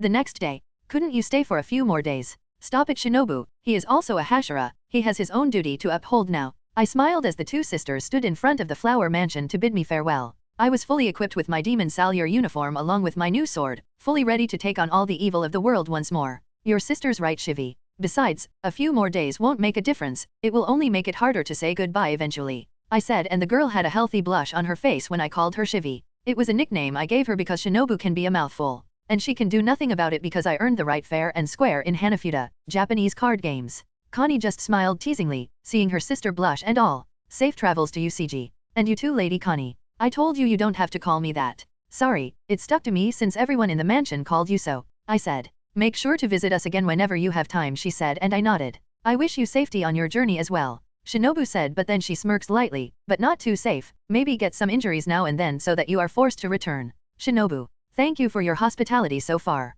I said and turned around before leaving the mansion. It was fun spending time with the Coco sisters, but now the slice of life has to end. It was time to end the vain existence of demons again. After a few minutes of walking, the mansion had already disappeared under the thick forest. I looked up into the sky and noticed Raven flying overhead. She flew down before making a nest on my head again. Ready, Raven. Tap tap pause tap. And that was yes in Morse code. Then let's begin. CG Shigen? CG Shigen? CG Shigen? A demon has been sighted in a village located to the north. A demon has been sighted in a village located to the north beside Mount Kashmish. Find the demon and kill it. Ka. Third POV. Shinobu watched CG leave, and if she was being honest in her inner monologue, she was going to miss him. It was understandable. The past few days had been extremely fun. CG was possibly the only friend she had of her age, so in a way, it felt like a childhood friend moving away. She broke out of her thoughts when he finally disappeared on the horizon. She turned to her sister only to find her smiling teasingly at her. For some reason, Shinobu immediately got embarrassed. You like him, don't you? Connie said with a knowing look. Like was a strong word. It was also the perfect word. Yeah, she likes him, so what? And no, Shinobu replied. It's not like that. Oh my, I've never seen you blush like that, you fufu. Connie teased, you're so adorable. But at least I know my sister knows how to choose them. CG is quite the looker, isn't he? Not only that, he seemed to have a good character and he is strong. Connie said and then paused. I would move fast if I was you. I said it's not like that. Shinobu denied it and huffed, it's not that serious. After all, she was at the age where her crush could change like the weather. A childhood crush was not that serious. What she valued more was the friendship they now had between them. Besides, aren't you also interested in him? Shinobu asked her sister with narrowed eyes. My, already so protective. Well, it's true that I am interested in him, but not like you though. she said. For example, unlike you, I don't want to see his pee-pee. I don't want to see it either, Shinobu said, causing Connie to giggle. And don't call it pee-pee, there is a perfect medical name for it. Oh, and what is that?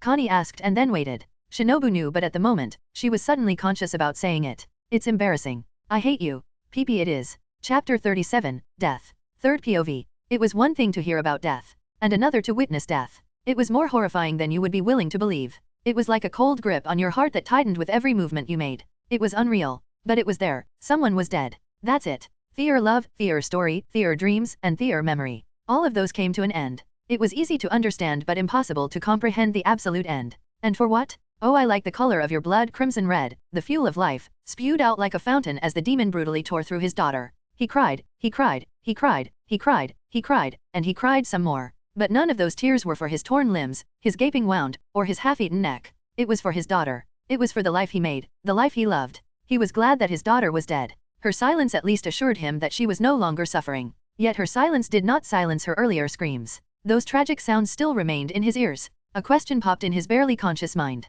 Why do humans even scream at all when they are in danger or when they are in pain? Humans screamed when they were in danger because it was a cry for help. It was a final struggle to call for assistance from someone else. If that was so, her scream must have been a call for help, and since he was the only one nearby, it was directed at him. His own daughter was calling for help, but he couldn't do anything. Why couldn't it just be me? Why wouldn't he eat me instead of her? He thought in his mind while watching the demon devour her flesh. It was a cold truth, but the reason was that the girl was younger and tasted better. Such a pretty skull, the demon said while tearing off the scalp from the girl to feast on her brains. Why had he not died yet? Why was he forced to witness his daughter being dismembered like this? He wondered to himself. But his body moved on its own and his heart took control. He had a knife in one hand as he crawled towards the demon. His body moved out of pure hatred and spite alone. Die, die, die. He cursed with all his heart. Asterisk boom, asterisk. Someone crashed through the walls of the house, and before anyone could react, thunder rang out. It was loud enough to rupture eardrums. The entirety of the house itself was sliced in half as the entire foundation shook violently.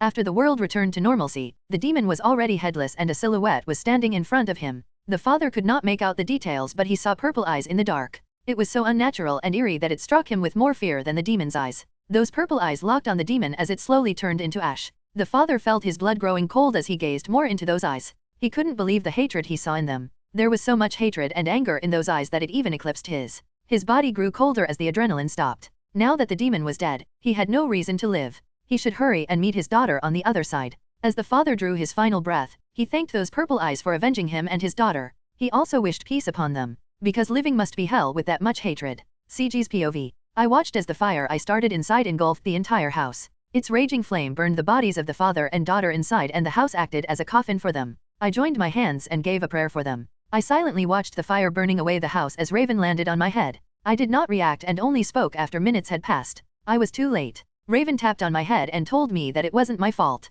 I smiled. It is my fault. If it was not my fault, then whose was it? Was it the fault of the father and daughter for being too weak? Or was it the demon's fault for being hungry? It was none of them. It was entirely my fault, and I was not afraid to take the blame. It will make me stronger. It will make me faster next time. I savored the bitterness in my heart. Next time, it won't happen again. I promised. I saw the entire thing happen. It was times like these when I hated my eyes. I could see miles upon miles forward and observe the scene, but my body was not fast enough to stop them. What a bad day to have eyes. Those scenes will forever be stuck in my mind too, I said. With great eyes also came photogenic memories. It was not as broken as it sounds though. For example, just because I could recall the things I read perfectly doesn't mean I can become a genius. Learning and memorizing were a different thing. The main way I used this ability was to remember patterns and movements. It was how I could read my opponents perfectly and predict them. It was also how I easily learned the patterns of breathing styles. If I saw it once, it's in my mind forever. There were also other uses, like remembering traumatic events perfectly or recalling fond memories. And by fond memories, I meant times like when I sparred with Connie. I smiled. Finally, my mind had found a way to escape the depressing mood, jokes and nudes. Peal of mirthless laughter escaped my lips as I left the house. The area around was cleared of trees so the fire should not spread. Then I shifted my mind to another topic. It has been a month since I became a Hashira, and I have spent most of my time going on different missions and sharpening my skills with the sword. The life of a demon slayer was not an easy one, much less that of a Hashira. When you were the literal pillar of humanity against the demons, there was no time to relax. You could always be doing more. So I have been learning to relax a little bit and learned that some causalities were necessary. Actually, I think being constantly surrounded by death and demons had wrapped my mind. CG Shigen? CG Shigen? Go to the village of Nosuke? Go to the village of Nosuke in the east? Travel east to Noski village what? Already? I thought to myself and looked up at the Kizagai crow circling in the sky. Well, I guess I could rest in the village. The message did not say anything about having to immediately slay a demon, so it's probably a mission that requires investigation first. I think this was a way of Lord Yubayashiki giving me a break. With Raven nesting on my head and guarding my back, I traveled towards the east to the Noski village. I had not been there, but I've heard of it before. The sun rose up not long after, and as I encountered fellow travelers on the road, I asked them for directions, so I did not have trouble finding the village. At the time before noon, I finally reached my destination. The village itself was peaceful, and after a brief scan from the horizon, I determined that there were around 300 houses. Noski was definitely not a small village. The scent of tea and herbs wafted through the village. I was but a deaf man, but I could tell that the village was calm and peaceful, which aligned with what I have heard about the village. Apparently, the village had multiple onsen, and it was kinda of a resting place for travelers. Many came to the village for a vacation, and the place was also known for its herbs and tea. That's quite a marvel, I muttered to myself when I finally saw the stone bridge called Ishibashi, which was a centerpiece of the village. It was a bridge that connected the farmlands and the main village. It was ancient, and it was a mystery how the ancestors of the villagers managed to build that. I crossed the river by using the stone bridge and finally entered the village. The people in the village immediately turned their heads towards me. It was understandable, since I had quite a remarkable appearance and creepy eyes, as I have been told. Not only that, I was strapped with a long sword on my back. Surprisingly, no one approached me and just looked away after seeing my clothes and the sword behind my back, which I found odd. Normally, people in any village were way more wary of me. Not that I was complaining, I liked that they left me alone. I walked through the village and turned my head around, scanning the place and enjoying the view. There were kids playing and people who were going on with their daily lives. I also noticed that there were proper electrical wires and towers in the village, which was neat. But as I walked through the village, my eyes suddenly caught a familiar face. I stopped and stared. What is he doing here? Oh, you're here already. Like I expected, you are quite fast, ha ha ha ha. He laughed loudly as his gems glittered. But still not quite as fast as me. He flashed me a bright smile. Well, it seemed that something else was going on. This was no standard mission, because otherwise, he wouldn't be here. The sound Hashira, and the fastest/flashiest demon slayer, Tenjin Uzui. Yo. Chapter 38, The Hot Spring Incident. CG's POV. Standing at the impressive height of 6 feet 6 inches and filled with bulbous functional muscles, Uzui Tenjin was an absolute unit. He was standing beside Jume during the Hashira meeting, so he gave the impression of being normal, but now that I took a look at him up close by himself, I realized how truly monstrous he was. You're telling me, this dude was even faster than me? A part of me would never believe it unless I saw it. A creature this big should not be allowed to move that fast. My eyes pierced through the very fabric of his being, analyzing from head to toe like a modern supercomputer. Humans have 2 types of skeletal muscle fibers called fast twitch muscles and slow twitch muscles. Slow twitch muscles contract slower and were designed for long-duration activities. They produce less energy in a moment but can produce energy for a long time. This means that athletes like long-distance runners or cyclists have more of these types of muscles. They had no explosive power but had high endurance. Fast twitch muscles were the opposite. They contract faster. They were designed to produce a burst of speed or power, but they fatigue quickly. Athletes like powerlifters and sprinters had more of these types of muscles. They had less endurance for sudden bursts of power. Humans have both types of muscles in their bodies, but depending on how you train, you can have more of either one of these. And as my eyes pierced through Tenjin's skin and analyzed his muscles, I was surprised to learn that his body was made up of mostly fast twitch muscle. The ratio between them was so far apart that it should have been impossible. It meant that he was extremely explosive but would not do well in a drawn-out battle. My eyes continued, studying the exceptional mind-muscle connection of his body. His fingers had insane dexterity, and the proportionate muscles on both arms told me that he could use them both. He was a warrior who used 2 swords. I also noticed his freak liver and the large amount of white blood cells in his body, which would explain his poison resistance. His quad muscles were ginormous, but his calves were small due to his long Achilles tendon, which was a tendon that helps with explosive power. It was always incredible to lay my eyes upon such specimen. Humans who were just built different.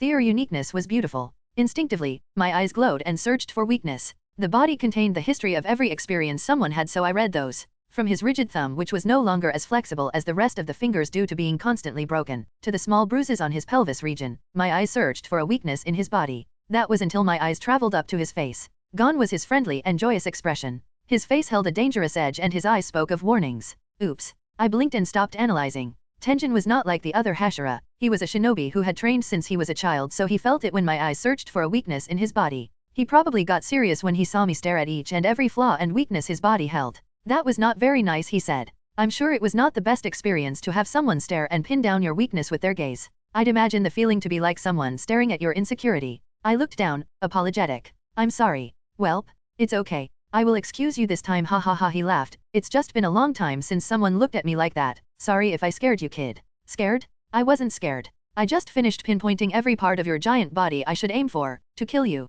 is what I would say if I was edgy like literally any main character of high school DxD fanfic on Wattpad. It's nice to meet you again, Mr. Tenjin. Just Tenjin is fine. I already have such a fashionable name, no need to ruin it by adding Mr. he said and flashed me a smile. Okay then, Tenjin. I said, by the way, you said you were expecting me but I wasn't informed anything about you. Is it a mission that requires 2 Hashiras? A mission that demanded 2 Hashiras, were we clearing a hideout of demons or fighting a lower moon or something? Ha ha ha, what do you mean a mission? Ah, you don't know since you are new but every month, the master will give us a few days to rest so we are doing just that. Wait, there are no mission. Was that why the Kizagi Crow only said to go to the Nosuke village and didn't mention anything about slaying a demon? No missions, kiddo, it's a time to let loose. Are the other Hashiras coming as well? I asked, kind of expectantly. Well, they are all invited, he said, but it's pretty rare that they attend. It's usually just me and 1 or 2 other Hashiras now and then. You see, they are quite serious about their job and very uptight so they don't always take the chance for a break. Me on the other hand, I've never missed one.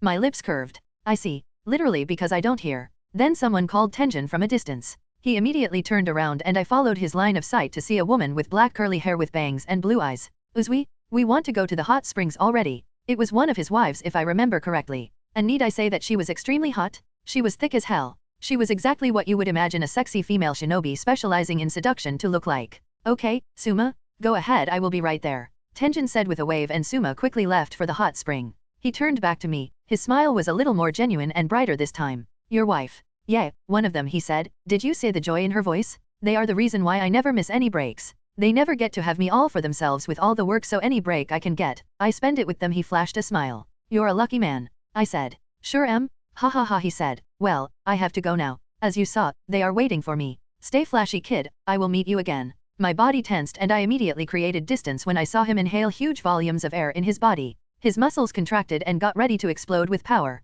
Asterisk boom, asterisk. Then he did explode out. A resounding boom erupted, breaking the sound barrier, and even though I was deaf, I could tell by the vibration that it was extremely loud. My eyes barely caught his body amidst the dust as he blitzed towards the hot spring. I was left in utter disbelief. The guy just used a breathing technique to have a flashy exit. I looked down at the small crater. Now there was a small crater on the dirt road of the village. It won't be hard to fix though. I sighed. It seems all of the Hashiras were a bunch of unique characters. First, there was Sanemai with his anger issues, then Shinjiro with his depression and alcoholism, and Connie with her era vibe. Finally, there was Tenjin Uzui. I don't know how to describe him yet. Anyways, armed with the new information that I was not on a mission and was meant to relax, I felt my body loosen up as a sense of relief washed over me. If this was a break, let me enjoy it. By sleeping as much as I want. I said, and then I walked around the town in search of the perfect nap place. It did not take me long to find a small hill near the outskirts of the village which was perfect for a nap. It was extremely similar to the place Eren slept when he was a child. It had a gentle patch of green grass and a small tree provided the perfect shade under the warm sun.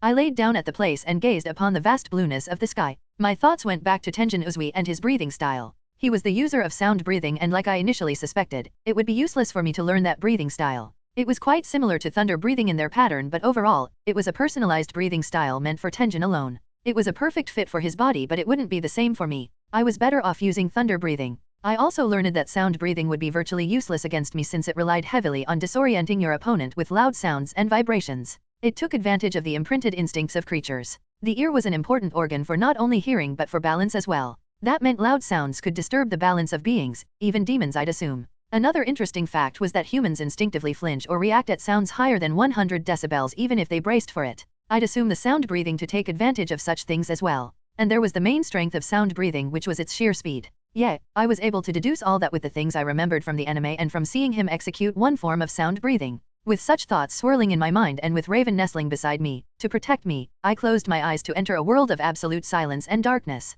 I was vulnerable, but under the feeling of the warm sun on my skin and trusting Raven, I let sleep claim my consciousness.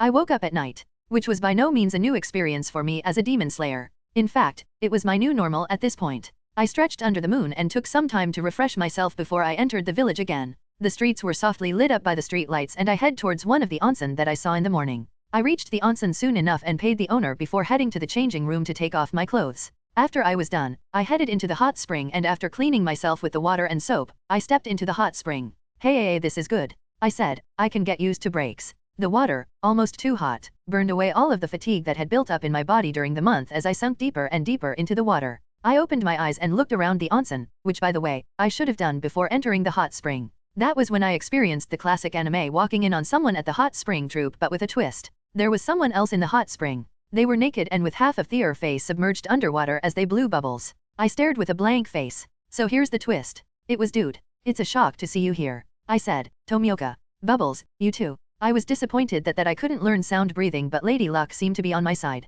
Because a wild water Hashira suddenly appeared. It was high time I learned another breathing style, and this was one I looked forward to the most. Breaks over, I guess. Water breathing get? Image. Chapter 39, Water breathing. CG's POV. It's a shock to see you here, Tomioka. Tenjin said that usually one or two other Hashiras would take the break with him, but never in a million years would I expect Tomioka Jiyu to be one of them. He just never really struck me as the type of guy, both in my past life and in this one. I expected other Hashiras like Connie, Sainamai, and even Jume. Just not him. Jiyu replied by blowing bubbles as half his face was submerged in water. But I was able to get what he said by the contraction of his throat. Well, at first I thought this was another mission, but turns out it was a rest day or something like that. I said, I ain't complaining though, I really needed it. Yubayashiki really was one hell of an employer. My eyes scanned him from head to toe in the span of 1 second. In that short time, I was able to learn a lot. His body was extremely fatigued and there were multiple torn muscles. But the lack of external injuries told me that instead of being in a tough fight, Jiyu was pushing himself above his limits and he was under rigorous training. That was a surprise. He was already so strong as he was. I wonder what pushed him to train like a shounen protagonist. Or was he always like that? I can see that you painfully needed rest. You won't see progress until you allow your body to heal, I said, which was funny. I should be the last person to advise on the topic considering I still have the habit of depriving myself of sleep and constantly overworking. Jiyu blinked at my words before he raised his head above the water. Yes, I have been training quite hard these days. There was a minute of silence afterwards as we both simply enjoyed the warm atmosphere of the hot spring. The hot water on our skin made every other sensation we had in our body, soreness and pain, vanish. After that, I said, would it be okay if I join you in your training for a few days? You want to learn water breathing? Jiyu asked me, instantly deducing what I wanted. It was already known that I was a user of 2 different styles of breathing, so it was not a surprise to him that I wanted to learn a 3rd breathing style. Actually 4th, since I was getting the hang of wind breathing. Yes, I said. If you want to learn water breathing, I can recommend you to my sensei, Uroka Daki. I think he will be better suited for teaching than I, he said. I observed his face carefully, so I knew he only had good intentions. But, no. I shook my head. You will be a better teacher than anyone else. You see, I am a visual learner, so I will be able to learn better if there is someone who can show it to me rather than instruct me. One factor why it took me longer to learn thunder breathing than flame breathing was my teacher. While I fought with Rengoku and he could demonstrate the techniques for me countless times, Jigoro was an old man and even executing one form was difficult for him. With my eyes, I learned much better if I could see and copy instead of being guided and taught. And if someone like Jiyu, who was one of the strongest Hashira, were to act as the one I copied from, I reckoned I would not only learn but become proficient in water breathing quickly. He blinked at my words. His face was extremely stoic, so I had to deduce his expression from the little things like the way he blinked his eyes. Good thing his blinks said a lot. I heard that you have very special eyes compared to us and you are deaf. I guess that is true, Jiyu said. He probably heard it from Connie or Yubayashiki. I smiled, indeed. I wouldn't really mind it if you join me in my training, he said. Thank you, I replied. Then silence returned. I mean, what else did you expect when 2 extreme introverts were in a room together? I looked around the hot spring as the naughty part of my brain told me to look through the walls to peek at the female side of the hot spring. But I resisted such temptations. Not because I was a person with good morals or anything like that, but because I was not alone and it would be absolutely shameful if I got a boner with another naked guy next to me. So Jiyu said, but the rest of the sentence died in his throat. This time, it was my time to blink in confusion. I stared at him. He wanted to say something, likely start a conversation so that we could be friends or something if I based his character off of what I knew from the anime. But at the last moment, he hesitated. Maybe his awareness of my disability was stopping him, or because he did not want to disturb me, thinking that I would prefer silence. Don't worry, Jiyu, I know the feeling way too well. You already had the script in your mind, but you suddenly hesitated right before speaking out and your mind suddenly came up with logical reasons as to why you shouldn't do it. Luckily for both of us, I was blessed with the ability of prediction and pattern recognition. From the contraction of his throat, our situation, and the starting word of his sentence, I deduced what he was about to say. You want to ask me what my first month of being a Hashira was like, I said. He nodded. My lips curved. Well, it was much more relaxing, to be honest. But you see, around 5 days ago I encountered these 2 kids who were forced by a demon to lure in travelers. The demon had a unique blood demon art dash. And so, I told Jiyu about the extraordinary experience I had in the last month. He also added a few words and would sometimes advise what I should have done in the situation. He also told me about the significant encounters he have had during the time that he was a demon slayer. Even before we knew it, we were having a very nice conversation in the hot spring. Jiyu was often misunderstood by many people due to his seemingly stoic face, but I could read him perfectly well. The mere blink of his eyes and the tiniest movements of his brows were enough for me to see his emotions. He found talking to me easier than others, even though he himself did not exactly know why. I learned new things about the Hashira that I never knew before, like the fact that he became a Hashira at the age of 15 and has been a Hashira for well over a year now. I went to the hot spring with the intention of aiding my healing and to freshen up, but I got much more than I bargained for. Throughout the conversation, I noticed a small curve on Jiyu's lips which was arching more and more as time went on. He was smiling. I think he likes me.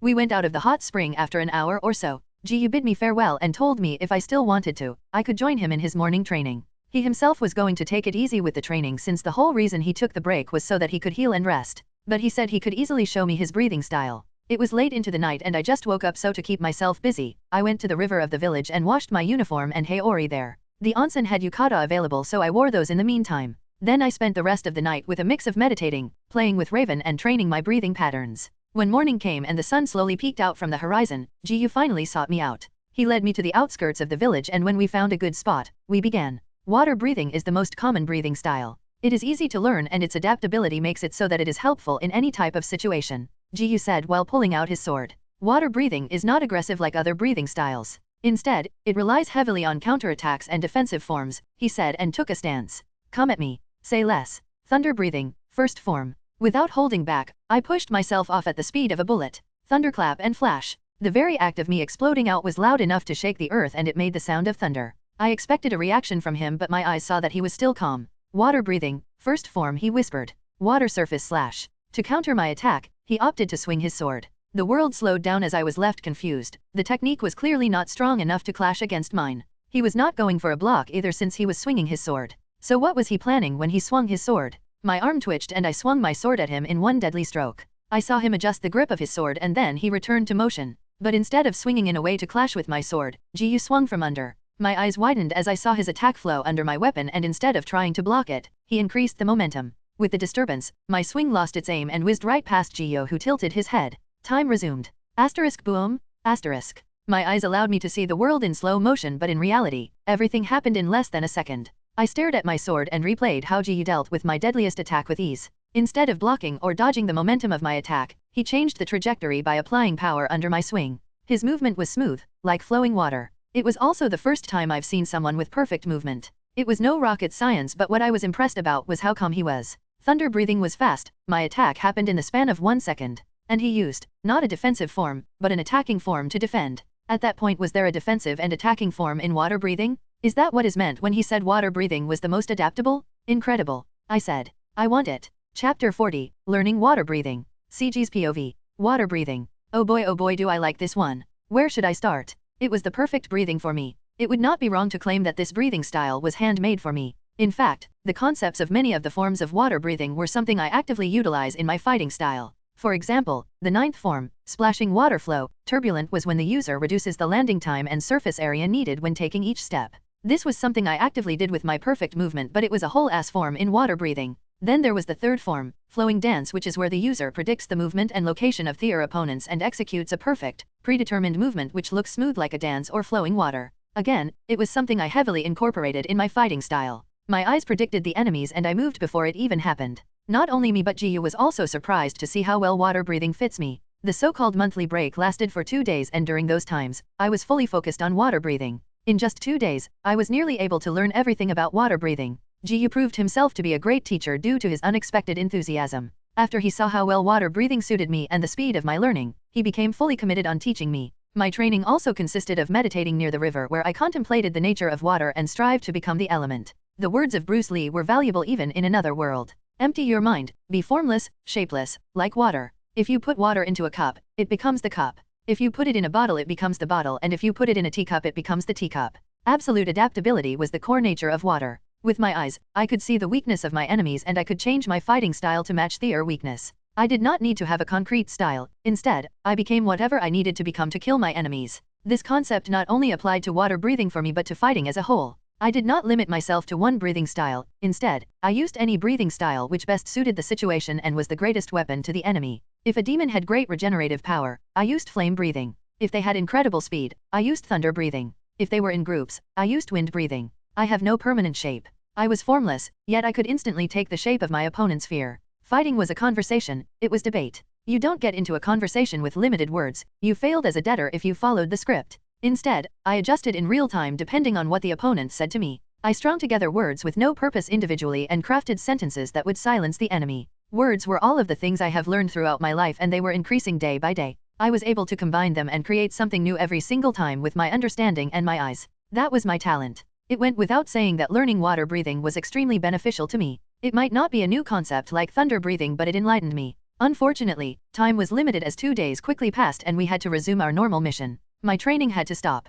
At least that's what I thought, but luckily. Seiji Shigen, Ji Tomioka, you two are to travel together to the west and clear the newly discovered demon hideout? I repeat, Seiji Shigen, Ji Tomioka, you two are to travel together to the west and clear the newly discovered demon hideout. What a pleasant surprise, I said with a huge smile and turned towards Jiyu. He returned my look with a smile of his own. Like I said, he was unexpectedly into training me the past 2 days, so he was happy that it could go on. We quickly prepared our equipment and geared up for the mission. The 3 wives of Tenjin, whom by now I had got acquainted with, came to us to bid farewell. Stay safe in your mission. Lord Tenjin also wished you the best in your journey, Makio said with a smile on her face. Here, we made lunch that you can enjoy on your travels, Hinitsuru said and gave us a bento. It was thoughtful of her and I had come to enjoy her food. Thank you, but where is Tenjin? Well, the break ends today, so he was a bit preoccupied last night. He was tired, so he slept in today, Sumo said with a wide glowing smile, while Makio and Hinitsuru had blush on their faces when mentioning last night. That's fine, I guess. Tell him to stay safe as well, I said and gave a respectful bow to the women. Damn, I was both jealous and also felt kind of bad for Tenjin. The guy with the most fast twitch muscle just had to have 3 wives, didn't he? His wives were all shinobi and stronger than other women as well. But looking at their faces, they seem happy and satisfied. Turlia Chad.